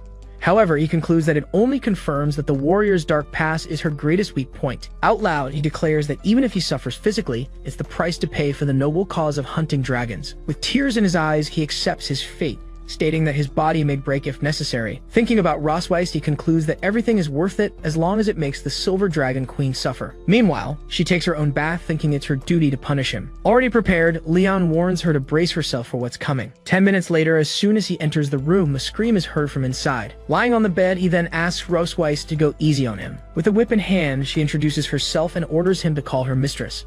Surprised by the scene, the young man teases her, calling her a true actress. Rosweiss simply calls him an idiot in response. Then she strikes him with the whip, making him scream. She then warns him that he said it wrong again, as he still doesn't seem to understand the situation he's in. With that, he reflects that the whip doesn't hurt that much, but it causes a strange sensation. Suddenly, he realizes that her goal is just to embarrass him with that role play. He understands the act. Rosweiss plays the teacher, and he is the rebellious student who made mistakes. To continue the game, she asks him if he already knows where he went wrong. Getting into character, the young man apologizes to his mistress and promises that from now on he will obey and won't make mistakes anymore. Rosweiss then asks if he's ready to turn in his assignment. Not understanding, he asks what assignment that is. She scolds him, asking how he can promise to study if he doesn't even know what the task is. Then he asks his mistress to tell him what the assignment is, and she says he's lucky that she's so understanding. Right after, she reveals that today's task is to make the mistress's dragon mark shine. She then warns that the punishment will be worse if he fails, and Leon promptly accepts the challenge. With that, he places his hand on her to begin the task. He then reflects that after so many nights together, he already knows every sensitive spot on her body. Soon, his touch begins to have the expected effect. Rosweiss then praises him, commenting that he learned very quickly. Then the two continue the task. The lesson between the two continues intensely in the bedroom. Soon Leon asks if the task is already finished and if it's good enough that way. Rosweiss replies that it was only a warm-up exercise before the real lesson. Then she reminds him that he hasn't even turned in his homework yet. Surprised, the young man asks if that also counts as part of the assignment. He then laments, knowing she wouldn't let him rest, once again defeated by the claws of the dragoness. Right after, he wonders if all of this is happening because of the dragon mark on his chest. He also notices that his mouth is getting drier. His body begins to grow restless with the situation, and he holds her tighter. With that, the game between them intensifies even more on the bed. Rosweiss then comments that Leon is being very naughty. In response, he asks her if that's not exactly what the teacher wanted. She then encourages him to continue, telling him to go faster. Their hands clasp tightly during the moment. After a while, Liam finally manages to catch his breath. After the long night, he reflects that the game between them is finally over. While getting dressed, he asks the teacher if he can leave now, as he has turned in the lesson. However, just as he's about to leave, Rosweiss grabs him by the clothes to stop him. She then informs him that he has only completed the task for one subject and that 6 more remain. Not understanding, the young man can only ask what she means by that. A cry of despair echoes through the starry night. Leon accuses the teacher of being addicted to work, but she merely orders him to prepare to spend the whole night doing homework. Rosweiss just watches the situation with a smile. The next morning, she walks around completely refreshed, while the young man walks with dark circles under his eyes and trembling steps. The twins soon find him, and Noah asks why he looks like he hasn't slept, while Moon points to the huge dark ring under his eye. He then explains that he stayed up late writing his homework. Moon asks if adults also have homework, and Rosweiss confirms that they do grown-up homework, just like children have theirs. The answer leaves the two girls silent for a moment. Suddenly, Moon exclaims that she discovered a super powerful rule. She then explains her theory. When mommy is doing well, daddy becomes weak, and when daddy is doing well, mommy is the one who becomes weak. Leon praises Moon, saying she's very clever for noticing a truth most people don't realize. He then promises that he'll be the first to defend her if anyone says she's only good at being cute. Hearing the conversation, Noah watches with her arms crossed. Soon after, she looks at the sky and announces that he has arrived. Next, she says goodbye to her mother and younger sister. While Rosweiss tells her to be careful, Moon asks her sister to come back soon so they can play. Liam also says goodbye, asking Noah to study properly and that they'll see each other next weekend. The girl just nods in response. Soon, she says she's off and is enveloped by teleportation energy. As Moon says goodbye to her sister and a dragon, the family watches her departure. Right after, the father asks the little one what they'll do now that her sister has gone to school. Moon reflects that her daddy is always tired and mommy seems really worried about it. She then declares that since her sister is gone, she will make sure daddy trains and gets stronger. With that, she pulls his arm and invites him to run in the training field, and he accepts the suggestion. Rosweiss watches the scene and reflects that it's interesting and that she'll keep an eye out to see what happens next. While Liam leads the exercise count, Lil Moon asks why they need to do that. Right after, he explains the importance of warming up before exercising, and the little girl confirms that she understands. Suddenly, Rosweiss approaches and says she wants to join them. Seeing her mother, Moon celebrates that she's going to run with them too. Soon, Rosweiss tells her daughter that she won't go easy on her, and Moon replies that she won't go easy on her mom either. Then Leon warns her to be careful not to twist her ankle, since she spends all day sitting in the office. The warrior teases him by reminding him of the last competition she won, but he snaps back that he didn't even use all his strength. That makes the little one excited, and she yells for her mom and dad to fight again. Quickly, the man covers his daughter's mouth, saying that children shouldn't talk about fights. Even so, Moon asks why her dad can't beat her mom, and he wonders how she already learned to attack for real. To clear things up, he explains that he doesn't want to hurt his wife, which is why he lets her win. From a distance, Rossweiss calls him stubborn and proposes a new contest to see who can run the longest. With determination, Leon accepts the challenge and says that the endurance match is far from decided. As the three prepare for the race, Moon declares that she won't lose either. With that, the maid raises her arm to start the race and gives the signal. The maid then shouts, "Go," and the race between the three begins. While they run, Leon asks his companion if her tail gets in the way. She promptly replies that the tail actually helps maintain balance, something he clearly lacks. Even while ahead, Rossweiss provokes him, asking him to show his own, but he replies that he doesn't need any tail to win. After 2 laps, little Moon collapses to the ground, exhausted, saying she can't run anymore. The maid approaches to comfort her, saying that Princess Moon was amazing just for participating. With that, the maid invites her to cheer together from the sidelines for the queen and the prince. While running, Leon realizes he doesn't have much of an advantage since the Silver Dragon people are naturally fast. Even so, he doubles down on his decision. There's no turning back now that he stood at the starting line. With his honor as a dragon hunter on the line, he tells himself he can't lose to her here. In a final effort, he lets out a scream and recalls one of the hunter's codes: born to fight and rest only in death. 20 minutes later, Leon is seen lying on the ground, completely out of breath. Rossweiss approaches and asks if he's going to accept defeat, but Leon from the ground says he does not. Smiling, the woman challenges him, asking if he wants to keep running since he refuses to lose. With resolve, Leon asks for 2 days to train, guaranteeing that he'll definitely beat her. Teasing him, she says not even 2 years would be enough for him, but still lying on the ground, he insists he can do it. Then Rossweiss steps closer and asks if, now that he's been defeated, he's going to show what he's really capable of. With a serious expression, the hunter dodges the question, saying he loves taking baths because they make him feel good. Right after, he warns her that holding grudges will come back to bite her, but says that she's the one holding grudges like that. Then Rossweiss calls little Mew and declares that since her dad is feeling weak, they'll go exercise together now. The little girl says her dad really is kind of weak and that's why he needs to work out more. Frozen, Leon is speechless upon hearing the comment from his own daughter. Holding Mew's hand, Rossweiss walks away, and from a distance, Leon advises her not to underestimate a father who looks weak, because things can change over time. Later, a special meal is served at the table to help the family recover their energy. Affectionately, little Moon asks her father to open his mouth so she can feed him. He opens his mouth to receive the food offered by his daughter. Right after eating, the man collapses onto the table, and Rossweiss advises him not to push his rusty body so hard next time. Still lying down, he grumbles that he only lost because of the task from the previous night. Otherwise, he definitely would have beaten her. Rossweiss then teases him, asking if he wants to continue the task that might as well. Faced with the proposition, he abruptly gets up from the table. Quickly, the warrior picks Moon up in his arms and announces that he'll stay with her tonight to tell a new story. When the little girl asks if they had agreed on that, he responds that the agreement starts now. Rossweiss agrees on the condition that they don't stay up late and get to bed early. With that, the little one happily agrees with her mother while being held in his arms. Rossweiss then leaves and walks alone down a long hallway. Suddenly, she stops and orders the person hiding to come out. Her subordinate emerges from the shadows and greets her as Your Majesty. Without mincing words, the woman directly asks if there's any news for her. The informer reports that she found the secret residence where Tage Lawrence used to live, but they moved out over a year ago and are no longer in the Empire. She adds that they donated all of their belongings, and Rossweiss immediately asks what was the one exception. Promptly, the subordinate replies that the only thing not donated was a donkey. She then explains that the neighbors said the couple was very fond of the animal and made sure to take it with them. With that, Rossweiss orders her to continue tracking Tage's whereabouts, and the woman leaves to carry out the order. As soon as the informant disappears, the queen remains silent for a moment. Soon, she begins to question herself about Leon's master and why he would have left the Empire. Elsewhere, a distant voice reacts with surprise to unexpected news. The information leaves the couple shocked, and the man asks if he heard correctly about a family sports day. Then Moon confirms that the Academy is organizing the event next week. Rossweiss comments that back in her day, parents didn't have to participate, and the daughter explains that it's a new initiative. Curious, the little one asks her mother what place she came in when she competed in the games. Proudly, the woman replies that she came in first place, which impresses the girls. Soon, the girl asks about their father, and he reveals that he didn't place at all, which makes her ask why.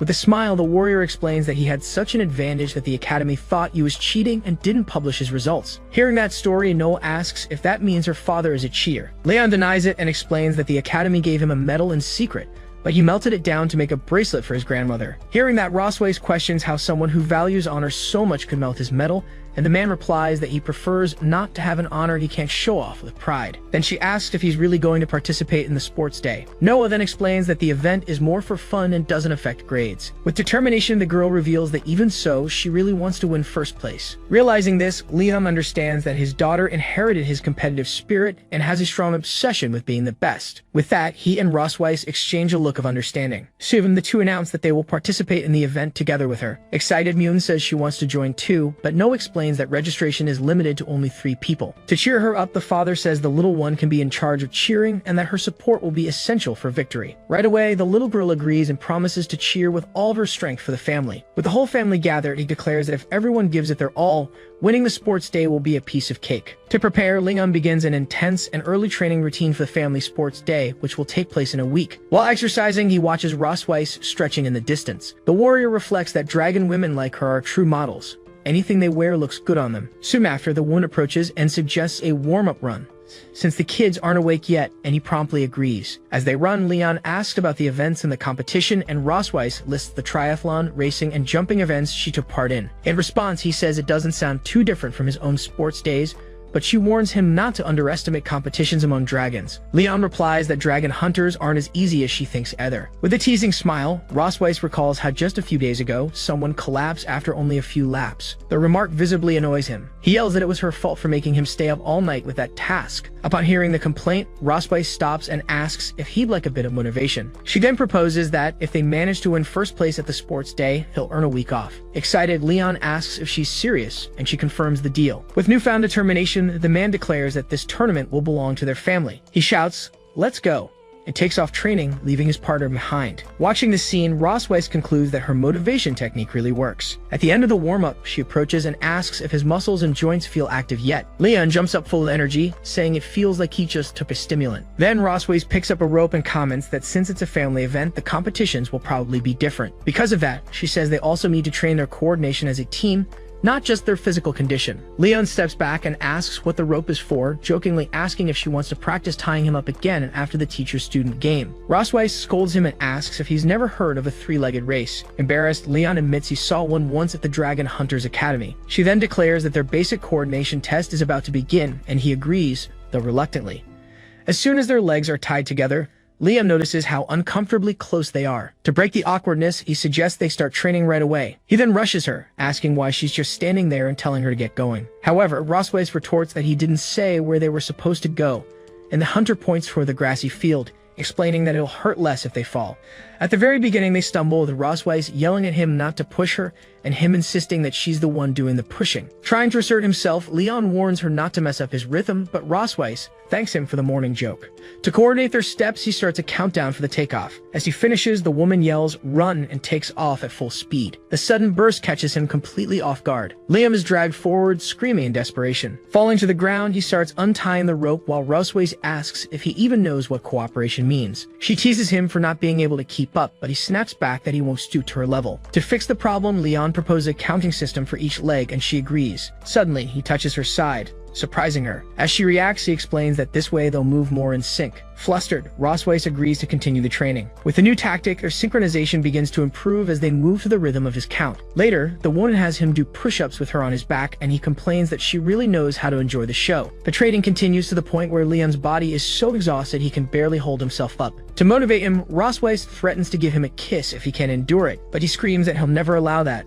And so, with that extra motivation, the 500 push-ups of the day are finally completed. Time flew by, and as scheduled, St. Hiss Academy's family sports competition finally began. Standing on a podium, Vice Principal Wilson officially announced the start of the institution's first ever family sports event. From the stands, little Moon shouted words of encouragement to her father, mother, and sister. Soon, the commentator Cheo Lu introduced herself and announced that she would be narrating the entire progression of the competition. With that, she stated that the first round would be the relay race, with each family sending 3 participants. She then explained that the race would be a total of 3,000 meters, and the team that completed the course in the shortest time would win. One of the organizers then instructed the groups to collect their numbers and proceed to their respective starting points. Upon receiving their numbers, Noah decided that her mother would run the first leg, and she would take the second, with Leon agreeing without hesitation. The young girl then turned to her father and assigned him to run the third and final stage of the race. Confidently, he replied with a "of course," confirming the trio's strategy. Rosweiss then informed them that the race was about to begin at her starting position and that everyone should get into place. With everything set, the two shared one last glance before the race began. Already on the track, Rosweiss reassured her daughter not to be nervous, as she would be the first to pass her the baton. Meanwhile, the father and daughter waited in their respective positions for their turn to run. Soon, one of the organizers called the second leg runners to gather in the waiting area. Before parting ways, Leon told his daughter he'd be waiting for her in the third stage and asked her to take care. He then approached the little one and asked if she would cheer for Daddy during the race. With a nod, the little girl agreed and said that she would. The two bumped fists in a gesture of mutual trust. Shortly after, the commentator announced that the relay race was about to start and asked the first leg athletes to get into position. From the stands, Mune shouted with pom-poms in hand, cheering her mother on. On the track, the organizer gave the command for everyone to take their places and get ready. As soon as the signal sounded, Rosweiss burst forward with the baton in hand. The announcer commented that runner number 7 from the Silver Dragon clan had taken the lead, leaving the competitors behind. She then pointed out that runner number 10, Misty from the Electric Dragon clan, was quickly closing the gap. Next to Leon, one of the other fathers remarked that it's not just the Silver Dragons who are fast. This made the hunter reflect that the Electric Dragon clan are masters of evasion and using fake-out attacks in battle. The commentator reported that number 7 had overtaken number 10 again and was now 2 body lengths ahead. She asked President Duncan who he thought would win the relay, but he replied that nothing is decided until the very end. The other father bragged to Leon that his wife was so far ahead that the result was obvious, and Leon calmly agreed that his wife was amazing. With a smile, the rival father confirmed that there was no doubt his partner was indeed impressive. However, Leon interrupted with a "but," which made the other man realize something was off. Leon then finished the sentence, stating that his wife was even more incredible. With that, Rosweiss unleashed a new burst of speed on the track, intensifying her pace. Surprised, the rival runner wondered where she was still getting that explosive strength from. As she ran, Rosweiss reflected on the intense wind resistance from having maintained the lead the entire time. Soon, her rival realized she could no longer keep up with the pace Rosweiss was setting. The commentator narrated that number 7 was using the body of her opponent to reduce wind drag and accelerate during the final stretch. With this maneuver, the narrator confirmed that she was the first to hand off the baton to the next runner. Next, the commentator reported that number 10 had also completed the handoff and questioned whether the new runner would be able to catch up with Noah. Watching her daughter take off, Rosweiss reacted with a slight jolt of concern. From a distance, her husband gave her a thumbs up to reassure her. Clenching her fist, she now placed her full trust in the next runners. Back on the track, the announcer reports that the second leg runners are already taking off, while one of the competitors complains about the speed of the leaders. Next, the commentator announces that at this moment, the race is being led by competitor Noel and runner Dean. As he passes her, Dean taunts her, saying, "Goodbye, little legs." With a determined look, she thinks to herself that she can't let him get too far ahead. From the stands, Mune shouts words of support, saying she believes in her sister.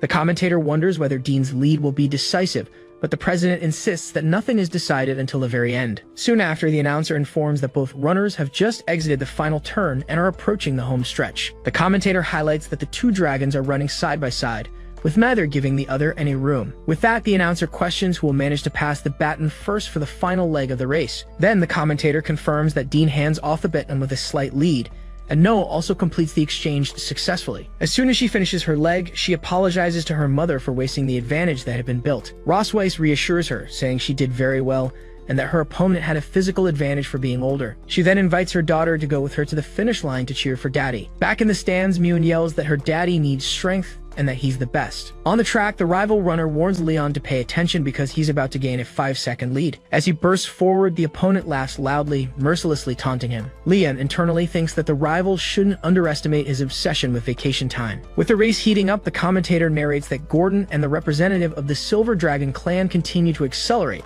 while the president repeats that nothing is decided yet. Watching closely, Noah whispers a word of encouragement for her father. Suddenly, Leon hears his daughter's cheer, catching him by surprise. Motivated, he tells himself he can't lose now that Noah just called him Daddy. With renewed energy, he speeds up and pulls alongside the rival runner. The opposing father realizes that if this continues, he'll be overtaken. Determined, he warns that in that case, he'll make Leon taste defeat. Suddenly, the rival tries to trip him and Leon is caught off guard by the move. Dodging it, he warns that if dirty tricks are on the table, the consequences are not his responsibility. With that, the rival runner stumbles on the very obstacles he tried to use. The commentator announces that competitor Gordon has fallen right at the final stretch of the race. With the path clear, she declares that Leon crosses the finish line in first place. Right after, the announcer congratulates the Malkerwife family for winning the relay race.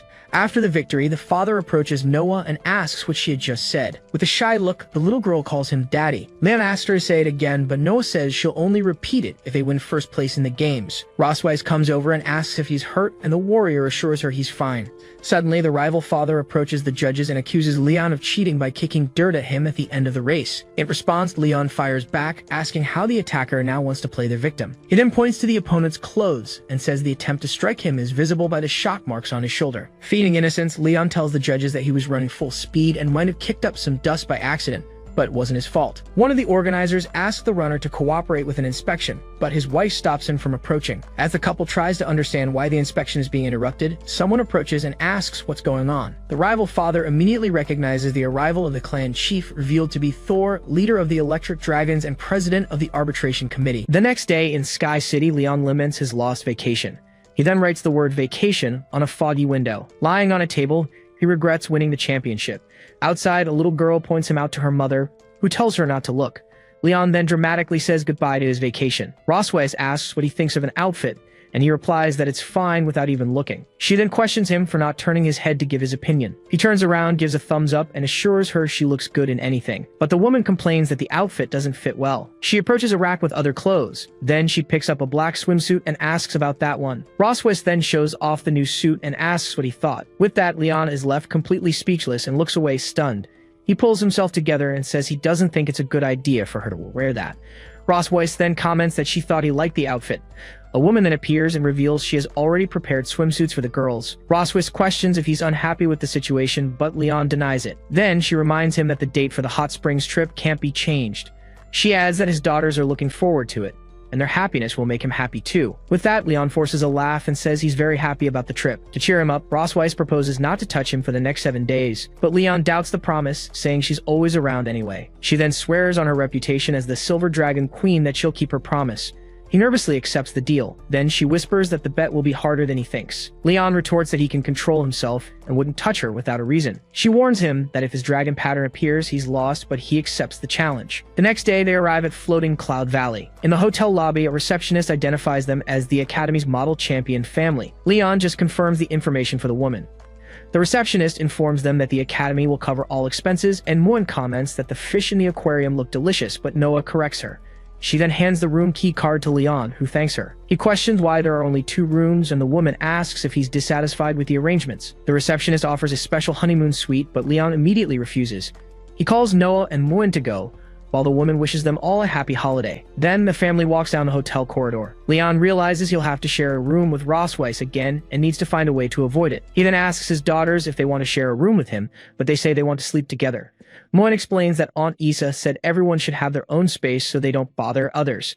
He then laments that his daughter foiled his plan. Noah states she can take good care of Moon, suggesting they should enjoy their time together. Rosweiss hands the room key card to Noah and tells them to call if they need anything. Moon then calls her sister, excited to open their room door. Leon laments that the kids have grown up and don't need him anymore. Rosweiss hurries him along while he realizes that the real test is just beginning.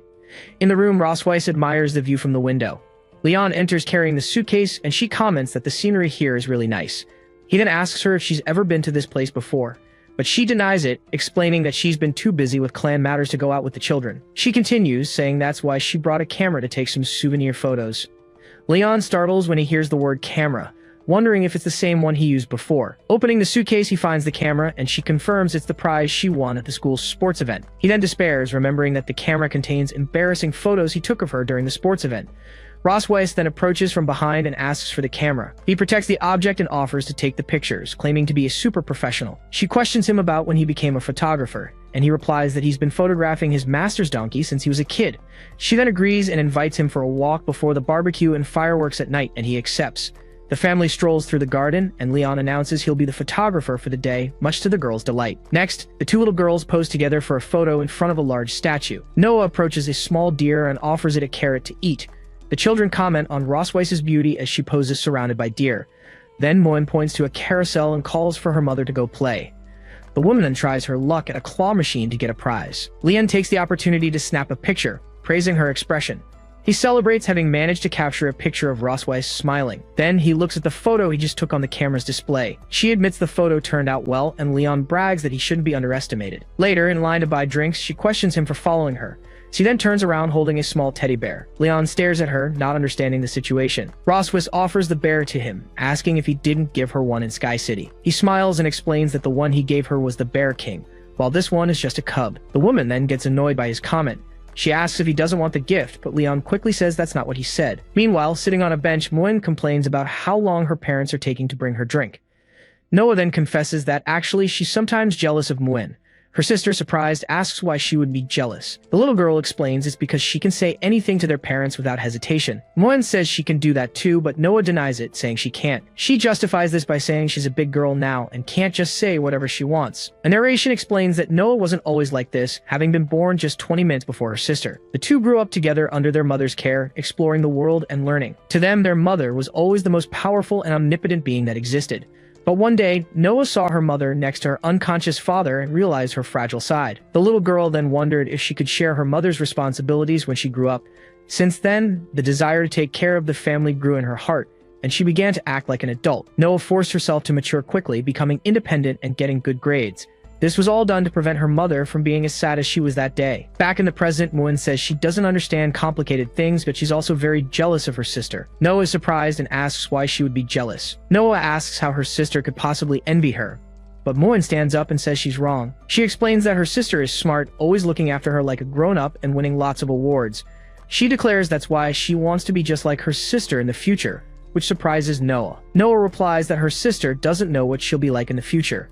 Moen then asks what she wants to be in the future. She answers she must be what's expected of her, as Leon approaches, teasing that Moen is just like her sister. He then hands the drinks to his daughters, who thank their father. Later that night, a fireworks display lights up the sky. The two sisters watch the light show intently. Sitting on a bench, they agree the trip was worth it after seeing their daughter's reactions. Leon holds the teddy bear and says that as a father, he wants to capture all their moments. He then notices something. Suddenly, Rosweiss appears with the camera and asks him when he took it to look at the photos. He remembers trying to get the photos developed earlier, but the resort's studio didn't offer the service. Rosweiss asks when the photo with the deer was taken, and he realizes his secret photos are next on the camera roll. Desperate, Leon squeezes the teddy bear and gets an idea to get out of the situation. He offers Rosweiss a piece of candy he bought during the day, and she gets ready to take it. He then opens the candy wrapper. Next, he moves closer and offers her the candy. The woman is startled by his sudden closeness. She questions him for getting so close, and he defends himself, saying she seemed to want the candy. Rosweiss then realizes he's been taking pictures all day, but none of himself. She holds the camera and suggests they take a picture together. Leon agrees, but plays it off, saying it's to prevent their daughters from asking why they don't have a photo together. He tells her to get closer to fit in the frame and teases her for making a peace sign. Then, the two of them take a selfie, making the same gesture. Later, a sparkler is lit. Rosweiss and Noah have fun together, playing with the lights. Sitting down, Leon watches them and remarks how rare it is to see them having so much fun. He asks Moen, who is dozing in his lap, why she isn't playing, but the little girl says she's tired. Moen explains she wanted to give her mom and sister more time together, since they rarely get to play. Leon then says his daughter has really grown up, but the little girl replies that she hasn't grown up and just wants to see her family happy. He gets emotional, thinking that even with their different personalities, both girls love their family. He then offers to carry her to their room, but realizes she's already asleep. The little girl is sleeping soundly in his lap. Rosweiss approaches with Noah and whispers, asking if she fell asleep. He stands up with Moen in his arms and says it's time to go back. The two watch the scene in silence. Then, Rosweiss turns to Noah and offers to carry her too. The girl looks at her mother, a little surprised by the offer. A moment later, she accepts the invitation with a smile, and so the family heads back, but the first day of their trip didn't end on a happy note. Suddenly, the scene shifts to a hot spring. Back in the room, the girls say goodnight to their parents and close the door. Leon then flops onto the bed, relieved to finally be able to rest. But Rosweiss asks if he's going to sleep in the same bed as her, and he immediately denies it. He makes up an excuse that he's going to relax in the hot springs for a bit and tells her to go to sleep first. The hot spring bubbles peacefully under the starry sky. Leon relaxes in the water, remarking on what a rewarding day it was. He then starts thinking of an excuse to sleep somewhere else later. Suddenly, a figure approaches from behind him. He's startled to see Rosweiss and asks why she's there, but she questions why he's so suspicious. She explains that the fireworks finale is about to start and asks for the camera to take some pictures. He nervously remembers that the camera is nearby. Rosweiss spots the object on a chair and notices he brought it with him. She walks over to get the camera while he watches in a panic. He then realizes he can't let her get her hands on it, no matter what. Leon moves abruptly in the water and shouts for her to wait. To stop her from grabbing the camera, Leon invites her to join him in the hot spring. Surprised, she asks what he just said. He then repeats the invitation for her to get in the water. Rosweiss stares at him for a moment in silence. Then she informs him that she brought a swimsuit and tells him to behave himself.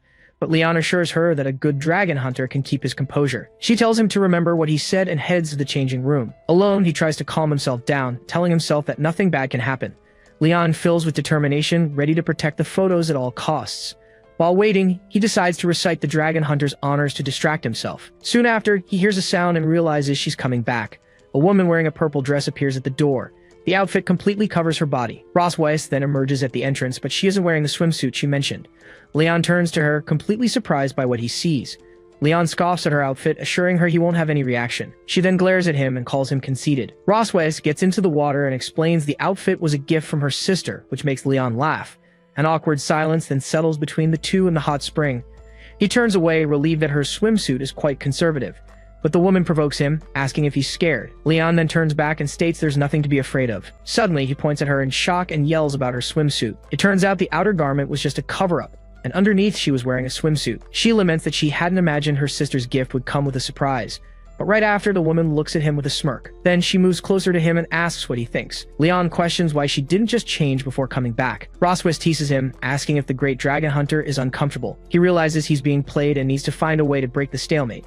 Leon recognizes she's following her usual patterns.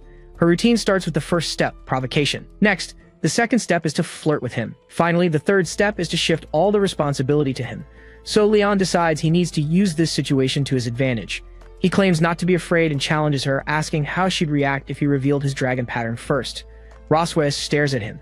She guarantees she can perfectly control her impulses and never loses control. Leon dares her to accept the bet to prove her confidence. Weiss accepts without hesitation, but he asks what will happen if she loses. Then she promises that if he wins, she'll give him 7 more days off. He accepts the deal, certain that Weiss has taken the bait. Suddenly, Leon points to the fireworks and suggests they watch them first. Weiss asks if one of the fireworks looks like her dragon pattern, but he says no. To avoid any visual stimulation, he decides not to look at her. Suddenly, he wonders why she started singing out of nowhere. Weiss explains that the dragon pattern is like little stars. She asks what he thought of the song, but Leon replies it's no better than his bath song. Then, Weiss shouts that her dragon pattern is glowing. Leon is shocked, not understanding how that's possible. But she reveals it was a lie and that the pattern didn't actually light up. He realizes Weiss has already started trying to enchant him. With that, he decides he can't be left behind, and his tail emerges from the water. Leon lifts his tail out of the water, and she stares at him, confused. Weiss asks what he's doing. He explains that he can't hold her hand to watch the show, he can hold her with his tail. She demands that he let her go immediately. Weiss screams for him to let go again, but Leon refuses to obey. She grabs him and warns that the tail is his most vulnerable point and that she will defeat him. In that same instant, she shudders at his touch. Weiss realizes he's trying to trick her into taking the initiative. So she asks what's wrong with holding hands to watch the fireworks and holds out her hand to him. Leon hesitates, wondering why his heart is beating so fast. He considers that small, ambiguous move to be a game changer. Their hands join. Leon feels it's impossible to defend against that move. Weiss whispers for him not to resist so they can end the challenge, but he pulls his hand away and declares he won't be enchanted by her. Leon agrees that enduring the situation isn't pleasant. He taunts her, saying she's also doing her best to hold back. Suddenly, a pattern on his back begins to glow. Then the two of them kiss under the fireworks. The next day, Noah knocks on the door and shouts for her parents to wake up. Moon approaches and asks her sister what's going on. Noah says it's supposed to be their mom's turn to get weak, and Moon wonders where their dad went. Then, Moon asks if they need to offer a tribute for him to show up, but her sister accuses her of just wanting steak. Noah decides to go eat first and says she can take her sister if their parents don't show up. Meanwhile, Leon and Weiss are sleeping in the same bed. He slowly opens his eyes. Leon sits up in bed. He remembers that last night they both failed the dragon pattern challenge. With that, he recalls kissing Weiss during the moment of confusion. Leon then realizes that was their first real kiss. He touches his own lips. Leon gets out of bed. He wonders why he started such an over-the-top challenge. At the same time, Weiss pretends to be asleep. Weiss wonders why he touched his lips, remembering the night before. She recalls finally kissing the dragon hunter and that it was her first kiss. Then she wraps herself in the blanket and denies that she wanted to kiss him. Weiss blames the dragon mark for everything that happened. Later, everyone is at a large water park. Moon appears in the pool holding a water blaster. She splashes water on Noah. Then Moen shows off her splash attack to her sister. Noah gets annoyed as her sister keeps splashing her. Weiss asks Leon why he won't go play with them. Weiss starts to talk about the previous night but is interrupted by a voice. A couple approaches and asks if they are the children's parents. Yuna introduces herself along with her husband, Zay, and asks if they can talk for a bit. Then, Rossweiss introduces herself and introduces Leon as her husband. Yuna explains that they are newlyweds and came here to avoid a dragon dispute. Rossweiss reflects that she needs to keep an eye on Constantine's movements. Yuna comments that they seem to have a good relationship, and Rossweiss replies that many dragons have said the same thing. Leon notes that even with children, they only kissed for the first time the night before. Yuna says she envies their family for having two lovely children. She reveals she's thinking about having children and asks for their advice. Rossweiss replies that she just agreed with him without thinking much about it. Leon notes that the female dragon is very good at making up stories. He advises that this kind of thing happens naturally and that there's no reason to be afraid. Zay asks how Leon resolves their fights, and Yuna admits she sometimes likes to have the last word. Leon is at a loss for how to answer the question. He teases her, saying that despite her appearance, she likes to act cute. Then, Rossweiss tickles him, saying he's embarrassing her. Zay observes their interaction. Leon explains that every woman, no matter how strong, will still show her fragile side. He finishes by saying that in those moments, a man must stand up and protect his wife. He concludes that this is what it means to be a good and responsible man. With the end of the 7-day trip, life returns to normal at the Silver Dragon Castle. Rossweiss asks a servant if she found the tigers, and the woman confirms. She reports that she found the hideout on the outskirts of the Empire, a secret location protected by barriers. Rossweiss questions why they would hide there and how they managed to reach such a high place. Her servant warns her that the human named Tiger is extremely powerful and could defeat her easily. Rossweiss reflects that even with Shirley's weak combat ability, she is one of her confidants. With such a high assessment, she concludes that Leon's master is not a simple person. Shirley then reveals she was discovered, but they let her go to deliver a message. She informs him that he wishes to see Rossweiss. Rossweiss assesses the situation. She decides that, in that case, they need to meet and leaves, flying with her dragons. A few hours later, they arrive at a waterfall. Shirley points to the waterfall and says the couple awaits her inside, but she must go alone. Rossweiss instructs her on what to do if she doesn't return in an hour. Next, she passes through the waterfall, protected by a barrier, while someone prepares tea. Rossweiss stares at him. She recognizes him as Leon's master. He invites her to sit, and she comments that Leon was the only dragon hunter she found difficult to face. She notes the man before her has the same pressure as Leon, or perhaps even greater. Rossweiss reveals she waited 2 years for an opportunity to meet him. She asks directly about Leon's condition. The master replies that he is still alive. She recalls he was her prisoner, and the man says he's relieved his stubborn pupil is alive. He states that Leon paid the price for someone to find his whereabouts. Then the master asks her to stop Leon from escaping to the Empire next year. Rossweiss asks for the reason, questioning why he doesn't want to rescue his disciple. He explains that 2 years ago, the return of the defeated dragon hunters caused great fury in the Empire. With that, the Empire blamed a traitor within the dragon hunter army for the war's failure. Rossweiss understands that with his whereabouts unknown, Leon became the perfect culprit. The master confirms, saying it's better for him to stay with her and survive, as his life will be in great danger if he returns to the Empire now. Rossweiss agrees to keep him under her watch, but sets one condition. She demands to know all information about Leon, especially his dark childhood history. His master finds the request rather peculiar. Then he hands her a chest, explaining it contains all the love letters Leon received. He says the letters were for Leon's future wife, so the final decision on what to do with them is hers. Rossweiss smiles, stating that Leon's day has finally come. The master observes her, questioning her sudden interest in the captive. She then finds a drawing among the letters. He explains that Leon, at 6 years old, liked tall girls with silver hair and a cold appearance. He himself reacts to the coincidence of his description. Her features exactly match the girl Leon described. Rossweiss asks for more information, but the master says he can't betray his apprentice any further. Then she shows him a recent photo of his beloved disciple. He asks her to wait and says he will show her Leon's first love. Rossweiss wonders what Leon's first love could be. Leon's master arrives with a donkey and apologizes for the delay, explaining the animal woke up irritated. Rossweiss then asks, shocked, if Leon's first love is a donkey. He laughs and confirms it is. He then explains that Leon could never tame the animal, which followed him all day, and he considered it his childhood love. Leon's master reveals the young man has marks on his nose from a kick he took from the donkey. Rossweiss sighs, relieved by the story. She realizes she felt relieved. Then she stares at the animal and concludes there's no reason to be nervous. She turns, stating she will leave the photos and go, but she asks the master for proof that Leon is still alive. Rossweiss tosses a card to him and says Leon will understand the message. She says goodbye, declaring this might be their first and last meeting, and she states that for Leon, she doesn't just want 1 year of his life. Then she disappears in a flash of energy. Leon's master watches the spot, questioning the meaning of her words. Leon's master notices the card left a piece of metal behind. He is startled by the object. Then a woman approaches as he laments Leon's name. Charlotte Poseidon, his wife, appears and asks if the young man is okay. He hands her the photos, saying Leon's life is better than one can describe. Charlotte looks at the family picture and comments that the boy is living better than his master. Afterward, she asks him if he has made a decision. Tiger grabs his weapon and states it's time to restore his apprentice's reputation, and he declares this will be a gift for his granddaughters. At the Silver Dragon Castle, the night deepens. Leon thinks Rosweiss is acting strange as she disappeared for 2 days without warning. He questions a servant about Her Majesty's whereabouts, who replies she left on business. Back in the present, he hears that she would prepare dinner personally as soon as she arrived. Rosweiss appears with the meal, but he feels something is wrong. She invites him to eat with her. Moen gets excited seeing the steak her mother made looks delicious, but Leon is stunned, asking why his plate is full of carrots. Rosweiss then informs him it's a vegetable salad. He yells that there are only carrots, and she corrects him, calling it a carrot salad.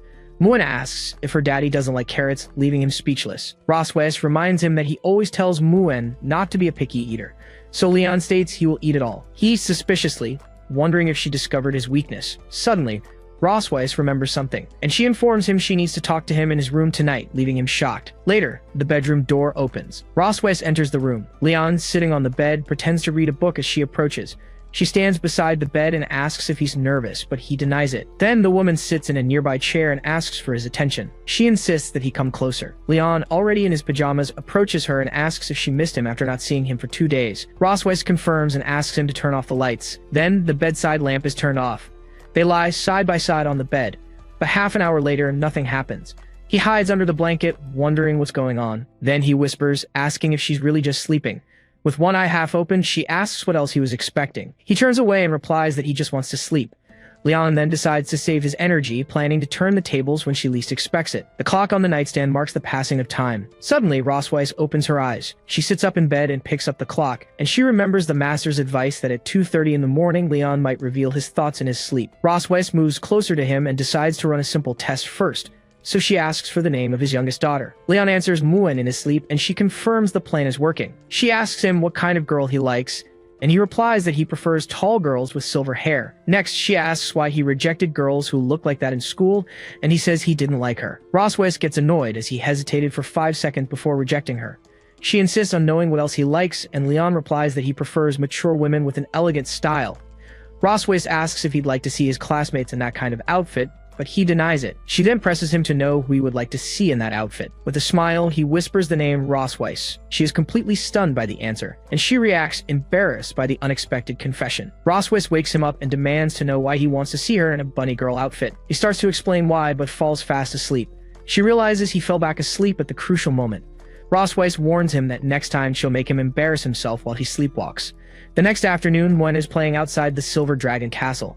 Leon then asks Rosweiss when she left the previous night, and she replies that it was after he fell asleep. She teases him, asking if he's disappointed about it, but he replies that the castle is hers and she can sleep wherever she wants. Rosweiss reveals that she heard him talking in his sleep, and he asks, startled, what he said. She lies, saying he seemed to regret not accepting a classmate's confession. Leon denies everything, explaining that he was too focused on serving his country to think about love. She suggests that dreams can reveal true feelings, but he continues to deny it. Moen, who was picking flowers, reacts to a sound. Then, she calls for her sister and runs towards a pillar of light, as Leon tells her to slow down. Noah appears with Moen and announces that she's back. Leon notices an object in Noah's hand and asks what it is. Noah explains that it's a homework assignment from her academy. They read the assignment, which is to write an 800-word essay about family and happiness. Rosweiss is surprised to learn it's a competition, and Noah says the other families are dragons and cocoons. Then, the girl states she wants to use her family's unique advantage as viviparous dragons. Moana asks what that advantage would be, and Noah prepares to tell her. Next, she shouts that the advantage is mommy and daddy's love, leaving them both shocked. Leon and Rosweiss look at each other, questioning their love. Noah asks for help finding materials and inspiration, and Moen gets excited to watch. Leon agrees to help, and Rosweiss asks Noah how they should cooperate. The girl then orders them to go on a date in Sky City the next day. The next day in Sky City, the two of them wear matching couples' outfits prepared by their daughters. Leon suggests they start the date, and she agrees. He questions if Noah even knows what a date is, but Rosweiss claims she's a child who knows a lot. Next, he asks if she's ever been on a date, and she replies that she's been busy for hundreds of years. Leon also reflects that he spent his life focused on studies, his career, and raising his daughters. They both then realize they have no experience with dates, but Rosweiss confidently states that she already prepared the night before. Leon is startled to realize she only read romance novels. He then admits he also looked up information and listed common activities for couples. Weds shows him a list of activities that don't involve excessive physical contact. Then Leon gets excited and declares they will give Noah the perfect material for her essay. At the zoo, Noah jots down notes while Muen eats ice cream. Afterward, they stroll through a clothing fair under the watchful eyes of their daughters. During a musical, Leon and Weds fall asleep, but the girls keep watching. Suddenly, the show's host picks them from the audience. As part of the attraction, Leon gets on one knee and proposes to her. He places the ring on her finger as their daughters watch the scene. Next, the couple arrives at a fortune-telling tent. A fortune teller introduces herself and asks Weds if she's a Scorpio. Surprised, she confirms her birthday is on October 25th and asks how the woman knew. The fortune teller explains that Scorpio girls are emotional and intense, despite seeming cold on the outside. Leon whispers that it's just a trick to fool kids, but she adds that for them, love is an all-or-nothing matter. Then, the woman turns to him and asks if he's a Leo, and he confirms it. She shakes her head, stating that their signs are very incompatible. Leon has a sudden revelation. He calls her Master, and concludes that their signs' incompatibility is the reason for their fights. The fortune teller advises him to give Weds more security and express his love more. Leon then reflects on the idea of expressing love for her. Suddenly, the two feel a strong connection, and the fortune teller confirms that this was her intention. Afterward, she offers to use her crystal ball to predict their near future. She asks him to place his hand on the crystal ball, and Leon agrees. Then, he places his hands on the object. The psychic claims she sees iron bars and weeds in her crystal ball. Then, she reveals he's been in prison, leaving him shocked, while Weds laughs at the situation. She offers to help him escape this prison for 100 gold coins. Leon is suspicious, but Weds offers financial support for him to avoid disaster. He tells her they should leave, saying they shouldn't fall for this kind of trick. The psychic tries to stop them from leaving, revealing they will have children in the future. She insists she's not kidding and that they will indeed have many children. Once outside, Weds asks why he didn't want to continue with the reading. Leon questions the possibility of them having children, and she agrees it's truly impossible, but he admits he experienced many new things that day and that it felt good. Weds agrees, saying it was as if they were really dating. Leon replies that he's happy if she enjoyed the experience. Then she asks what their next destination is, and he announces that the final stop is the beach to see the sunset. They arrive at a beach not far from Sky City. Leon excitedly declares that the last stop on their date today is the beach. Weds looks around and asks if he doesn't find the atmosphere a bit cheesy, as they watch other couples on the beach. Leon then agrees that the place is a date paradise and suggests they go somewhere with fewer people. They walk along the shore at sunset. He notices the sunlight has dyed Weds' hair a golden color. She notices him looking. Then the woman asks him why he's staring at her. He looks away and replies that he was just looking at the sun. Weds calls him stubborn, but Leon declares he's only in a relationship with her. Suddenly, he seems to understand the situation and accuses her of being jealous. She quickly covers his mouth and denies the accusation. Next, she whispers that he said a lot of bombshell things that night and asks if he wants to hear them. He shakes his head no, scared by the suggestion. She laughs, says she won't tell, and runs off while he chases after her, asking what else he said in his sleep.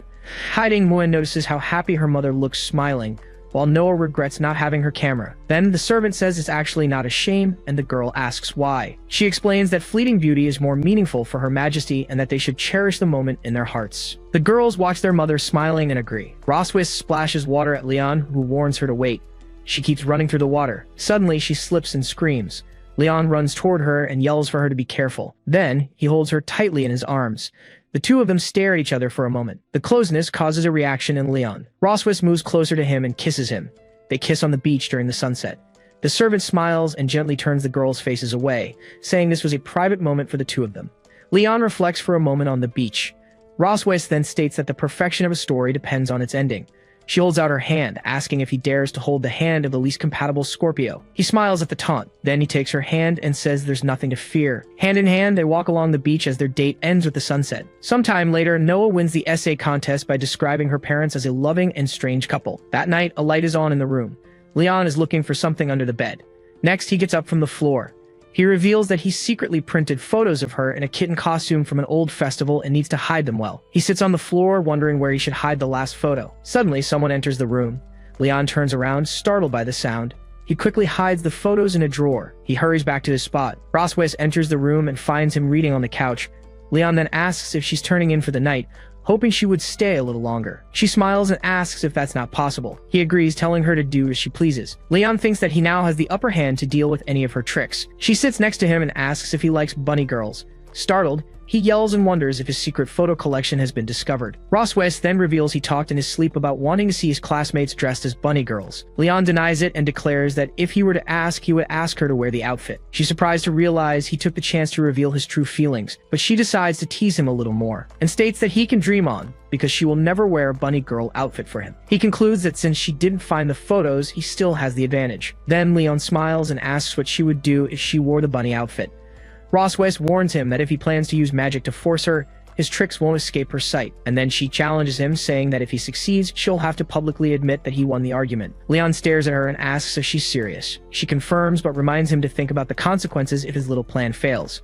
Then he gets up from the couch and states he doesn't need any tricks as he opens a secret compartment. Leon explains that he's already done everything he needed to. Next, he throws a photo of her in a bunny costume onto the table, calling it a masterpiece. Weds glares at him as he reveals another photo, calling it a once-in-a-lifetime opportunity.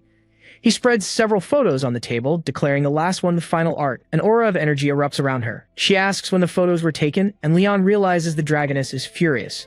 He tells her to calm down and reminds her of the days she was unconscious due to the blood curse. With a dark expression, she asks if he intends to use this against her. Weds grabs him by the collar and asks if he's going to threaten her with it. Leon denies the threat, reminding her she promised to do whatever he wanted if she wore the bunny costume. Then, sitting on the sofa, she lets him go and asks what he wants her to do. He reminds her she said she'd never wear a bunny costume and tells her to put one on for him now. Weds then asks what will happen if she doesn't agree. He replies it's no problem, but the next time she visits her sister, he can show the picture to her entire family. She asked how many copies of the photo there are, and Leon reveals that there are actually 4. Then he tells her to be a good girl, since she wouldn't want her sister to know about the costume. He asks if she's going to run away, but Weds replies that she'll go find the outfit, and Leon gives her until 7 tonight. With his arms crossed, he declares that it's finally his turn to be in charge. At 7 o'clock, Leon walks toward her room, peeks through the door, and asks if she's dressed yet. Covered by a sheet, she says she couldn't find the ears, and he decides to be more tolerant since it's the first time. Weds agrees to cooperate, but demands that he destroy the copies of the photos afterward. He replies that it depends on his mood as he unties the sash of her robe. Weds warns him not to let her find the photo first, or else. Then, the robe falls, revealing her in the costume. He comments on how exciting it is to combine his favorite outfit with the most irritating creature. Weds glares at him and asks if he's seen enough. Leon replies that of course not, as they still have things to do. She then questions him about what else he wants. He tells Weds to sit down so they can begin the lesson. Kneeling, she realizes he's getting revenge for the lesson she gave him last time. Leon instructs the Dragon Slayer teacher to recite the 3 honors and 3 shames until she has them memorized. She raises her hand and reminds him that she's actually a dragon, not a slayer. He moves closer and tells Weds to watch her attitude and just do as the professor says. She replies, "Yes, professor." Leon then dictates the first rule about being loyal to the Empire, and Weds repeats it in a low voice. Then, he strikes her with the whip. Weds turns and asks why he's hitting her, and if she didn't read it correctly. He claims she's speaking too softly and tells her to read it aloud again. So, she repeats the phrase loudly, swearing to herself that she'll make that Dragon Slayer pay for what he's done. Time passes, and he comments that Weds is very smart and can already recite everything fluently. She asks the professor if it isn't time to end the class, and he agrees. He starts taking off his shirt, leaving her confused. Leon then announces that it's time for the cultural appreciation lesson. Leon holds her and says that today, they will learn about tolerance and the absorption of foreign cultures. She repeats his words questioningly. He moves closer and whispers that her dragon mark is glowing, asking if she understands what that means. Leon comments that Weds has been naughty and questions how she dares to flirt with the professor. The two then kiss. The mark on his chest is shown. Through the window, the two are seen in bed together. During the kiss, he asks Weds to turn around. Leon hugs her from behind and orders her to recite the 3 honors and 3 shames he just taught her. She asks, surprised, if he wants her to recite it now. He simply replies, yes. She begins to recite about taking pride in being loyal to the Empire and shame in conspiring with the Dragon Clan. He praises her recitation and asks what's next while whispering in her ear. She turns around and says she won't memorize anymore, stating that he can just punish her then. Leon just replies that she's the one who said it. He explains that since she has already learned to tolerate, she must now learn to absorb foreign cultures. Leon says she did a great job and that the lesson is over for today.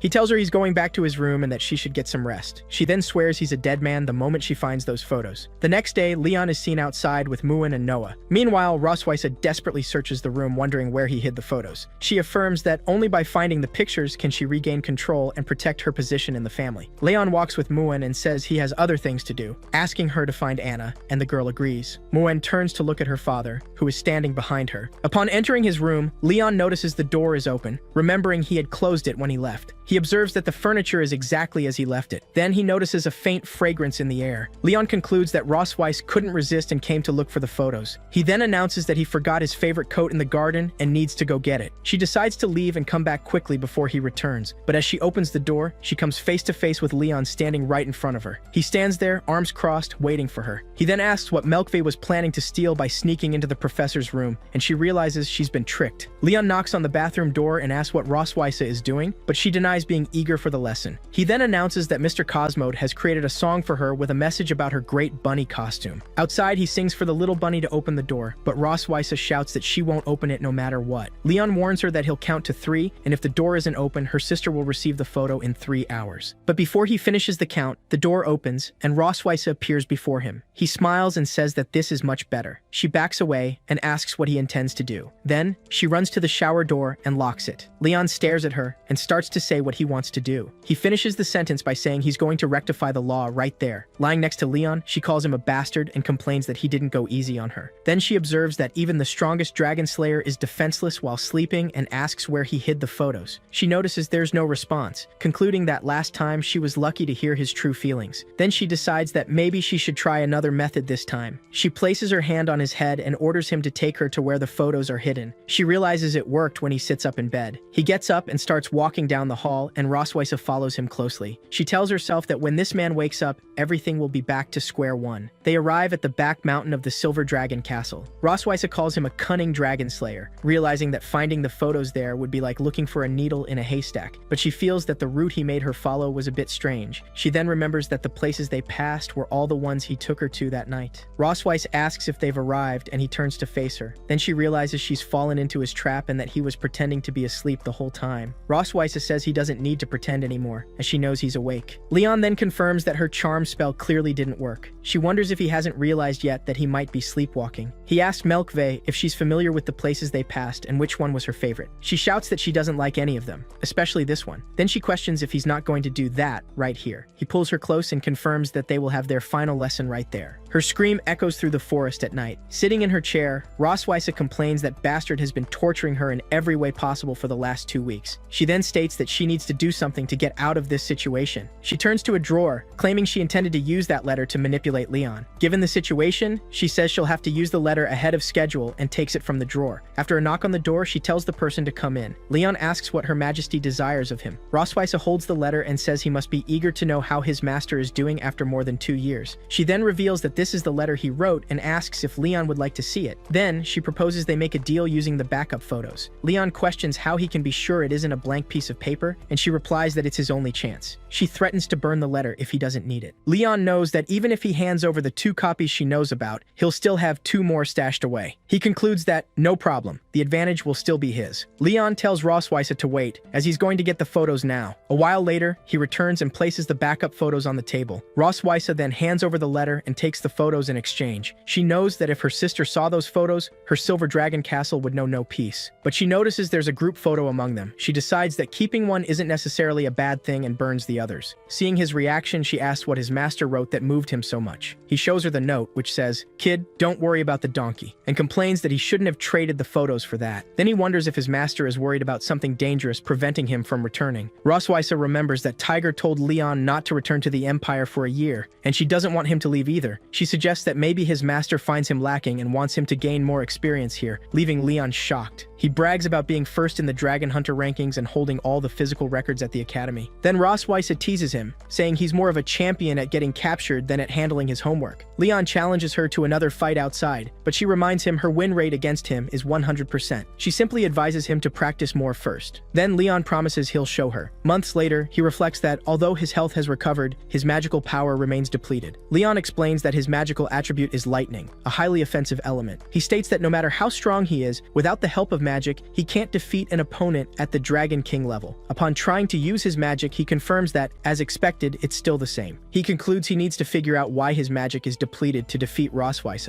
and Moon asks what he's doing. Leon explains he's practicing lightning magic, and she asks if she can use it too. The little one then asks him what kind of magic she will awaken. It's explained that upon awakening, everyone manifests a type of magical element that represents their origin power. With study and training, it's possible to learn other types, but nothing compares to the naturally awakened element. but there are some rare geniuses who can awaken two magical elements, who are almost impossible to find. Sitting at the table, Roswisa asks if he wants to go to her private library. Leon explains that Muin will soon undergo her magical awakening, and he'd like to get some manuals to study. Then Roswisa opens a drawer and takes out the keys. She tosses the keys to him and says to take whatever he wants, and Leon thanks her. He celebrates getting the key, since last time he found nothing about magic depletion and needs to look through her books. But Roswisa calls him back and asks him to wait. He turns and asks what's wrong, hoping she hasn't changed her mind. She then questions him about which element he manifested when he went through his magical awakening. Leon replies it was the lightning element, and Roswisa says hers was fire, like most dragons. He claims he's already studied it and was just asking. Then Leon asks what element a human-dragon hybrid would awaken. Roswisa then asks what element Noah awakened when she went through her magical awakening. He replies it was lightning, and she repeats the word in a whisper. Then she stands up and shouts that the element Noah awakened is the same as his. Leon simply says it's normal for a daughter to inherit her father's powers. He suggests that maybe Muin will also awaken the lightning element, but Roswisa bets it will be fire. Leon insists it will be lightning, and she retorts it will be fire. She then says they'll see who's right and turns to leave the room. Alone, Leon goes to Roswisa's private library on the 4th floor. Muin runs through the library, excited by the number of books. She shows him a book her sister has already read, and Leon encourages her to follow in her footsteps and study diligently. In front of a blackboard, he explains that magic is a combined force of the user's physical energy and mental strength. Guided by the body's magic circuits, the magic is finally released to produce the desired effect. Muin asks her father what mental strength is, and he explains it's like a very intense thought directed at a goal. He picks up a book as an example and asks if he isn't using a bit of strength, and she agrees. He continues the explanation, saying that the combination of physical strength and the intention to pick up the book allows the action. Muin then asks if he couldn't just pick up the book anyway, even if his will wasn't strong enough. Leon confirms she's not wrong, but that in more complex things like controlling magic, mental strength has a huge impact. This is a scenario with two dragons, and Muin answers that the one who likes magic would release the more powerful flame. When asked why, she explains that with physical energy being equal, mental strength determines the final effect of the magic. He praises how quickly Muin learns, but reminds her that physical energy is also a very important part. He comments that it's great she has been training her body a lot lately. The little one says she doesn't want to fall too far behind her sister, and Leon praises her for her effort, telling her she will surpass all the other dragon kings for him. Then, he asks her to do her homework while he looks for some materials, and Muin agrees. While flipping through a book, he reflects that he can rule out physical energy and mental strength as causes for his depletion. He picks up a book on magic circuits and cycles, wondering if the problem could be within his own circuits. Leon concludes it's going to be a very long investigation. After dinner, Muin leans back and says she can't eat anymore because her belly is already full. Noah scolds her for eating so much and lying down right afterward, but the younger sister replies that mom's steak was really good. Then, the older twin suggests they go for a walk to help with digestion, and Muin gets excited about going out. They say goodbye to their mother, and Roswisa asks her daughters to be careful. In the kitchen, she takes the last plate to Leon, who tells her she can leave it there. Leon asks if next Tuesday is her birthday. Roswisa confirms that October 25th is indeed the day she was born. She explains that dragons celebrate birthdays every 10 years, but decides not to tell him that there are still 2 years left until the next one. Then she asks him why he remembered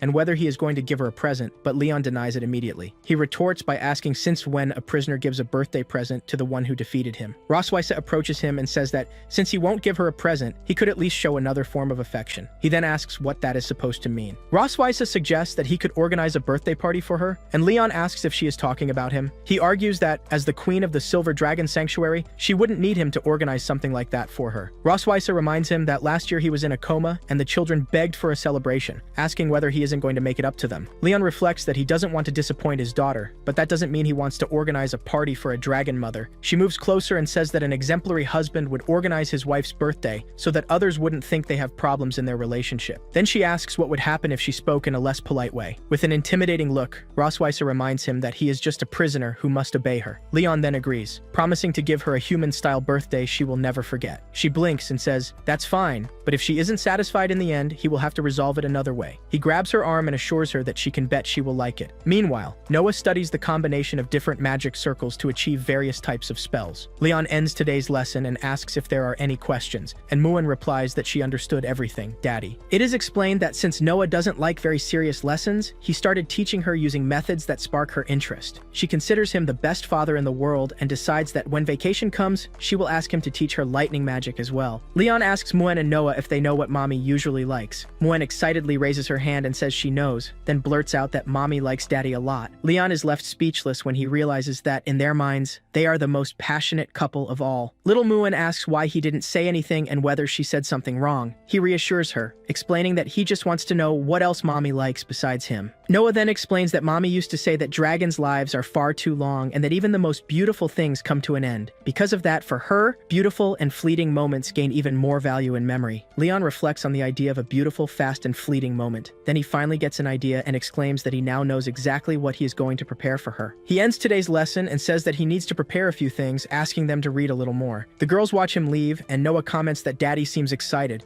betting that he went to look for something Mommy likes. Rosweisa walks through the Silver Dragon Sanctuary carrying a pile of presents, wondering where he went, since he hasn't shown up all day to help with the party. When she opens the door, she calls for Leon and asks what he is doing there. Leon appears holding a cake and wishes his dragon a happy birthday. She comments that the present would be better if, instead of dragon, he used her name, and he promises to do so next time. Rosweisa praises his work and asks if humans always light candles and eat cake on birthdays. She tastes a bit of the frosting and says that the flavor isn't bad, but he interrupts her, reminding her that whoever is having a birthday needs to blow out the candles and make a wish first. She accuses him of having put so many candles on it just to provoke her. Leon denies it, explaining that it is human custom to put the number of candles corresponding to one's age. She then decides that if he wants to provoke her, he won't get away unscathed either. Rosweisa grabs him and declares that he will blow out the candles with her, and he asks why he would do that on her birthday. She retorts that it should be an honor, and while he agrees, she thinks to herself that he dug his own grave. Together, the two of them blow out the candles on the cake, but their breath lifts the smoke from the little candles. Rosweisa comments that humans are strange, and Leon explains that normally, there are at most 20 candles. He then urges her to make the wish quickly, since the candles have already gone out. Leon wonders what the wish of a dragon who, as a queen, can easily get everything she wants would be. With hands clasped and eyes closed, she begins to say her wish. She wishes that her prisoner will never manage to escape, leaving him surprised. Leon complains that that's not how a wish is supposed to be used, but she retorts that it's her birthday, and the problem is his. He agrees not to argue and sits down to cut the cake. Then he hands her a slice, and she thanks him. Rosweisa asks him why he picked exactly the slice with her name on it, and he replies that he just wanted to taste her. He tastes the cake and says that Rosweisa, he means the cake, is delicious. She then swears that on his birthday she will cut a slice called Leon and shove it in his face until he is completely stuffed. Holding a plate with cake, he wonders why he feels like this won't end well. Leon then says that it's already time and that he still has another present for her. He pulls her out of the room and takes her to the balcony. She looks around and says there is nothing there. The young man simply tells her not to be in a hurry. A message reading, "Happy birthday, Rosweisa," forms in the night sky. Leon explains that he did it using a lightning magic circle that lasts only a few seconds. Then she asks whether he doesn't think that things that last only for an instant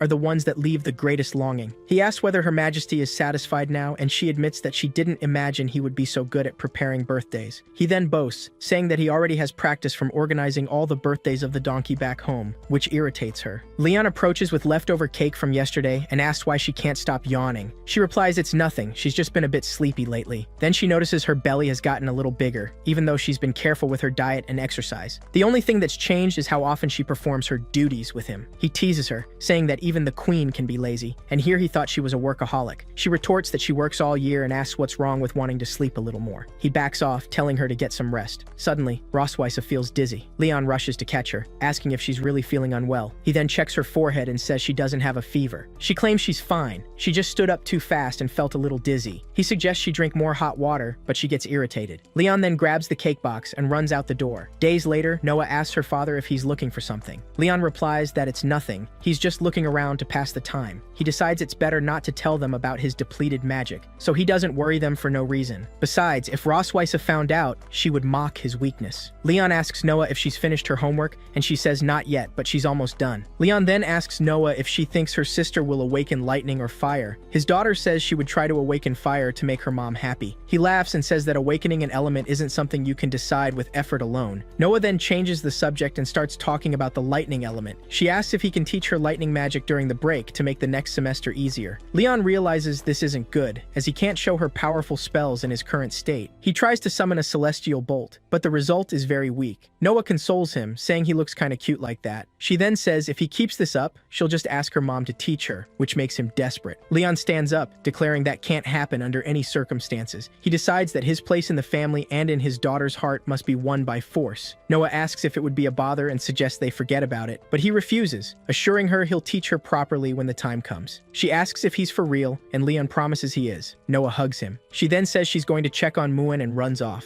Determined, he swears that for his daughter's sake, he must recover his magic before the break. He reflects that he's made no progress in the last 2 weeks and wonders if he's been researching the wrong way. Then he hypothesizes that the problem isn't him, but some external factor. He remembers the only new thing in his body since he became a prisoner is the dragon's mark. Touching the mark on his chest, he finally wonders if it's the thing draining his magic. The dragon's mark is an auxiliary magic used to seal fidelity between draconic couples. Normally the mark is almost invisible, but it turns a deep purple when the couple unites physically. In front of the mirror, Leon reflects that Roswitha would have definitely taken advantage if she knew the mark was stealing his magic, so he decides to run a test. His flow of magic passes through his body and finally reaches his chest. As expected, the magic vanishes when it reaches his chest, but he notices the mark only absorbed a tiny part. It's explained that any magic user can concentrate and store energy in their magic circuit. Leon realizes something inside him is stealing the magic that passes through his circuit, preventing him from storing energy. He wonders when this magic thief appeared and why it's siphoning his magic like that. Looking at his reflection, he notes that he hasn't shown any strange symptoms,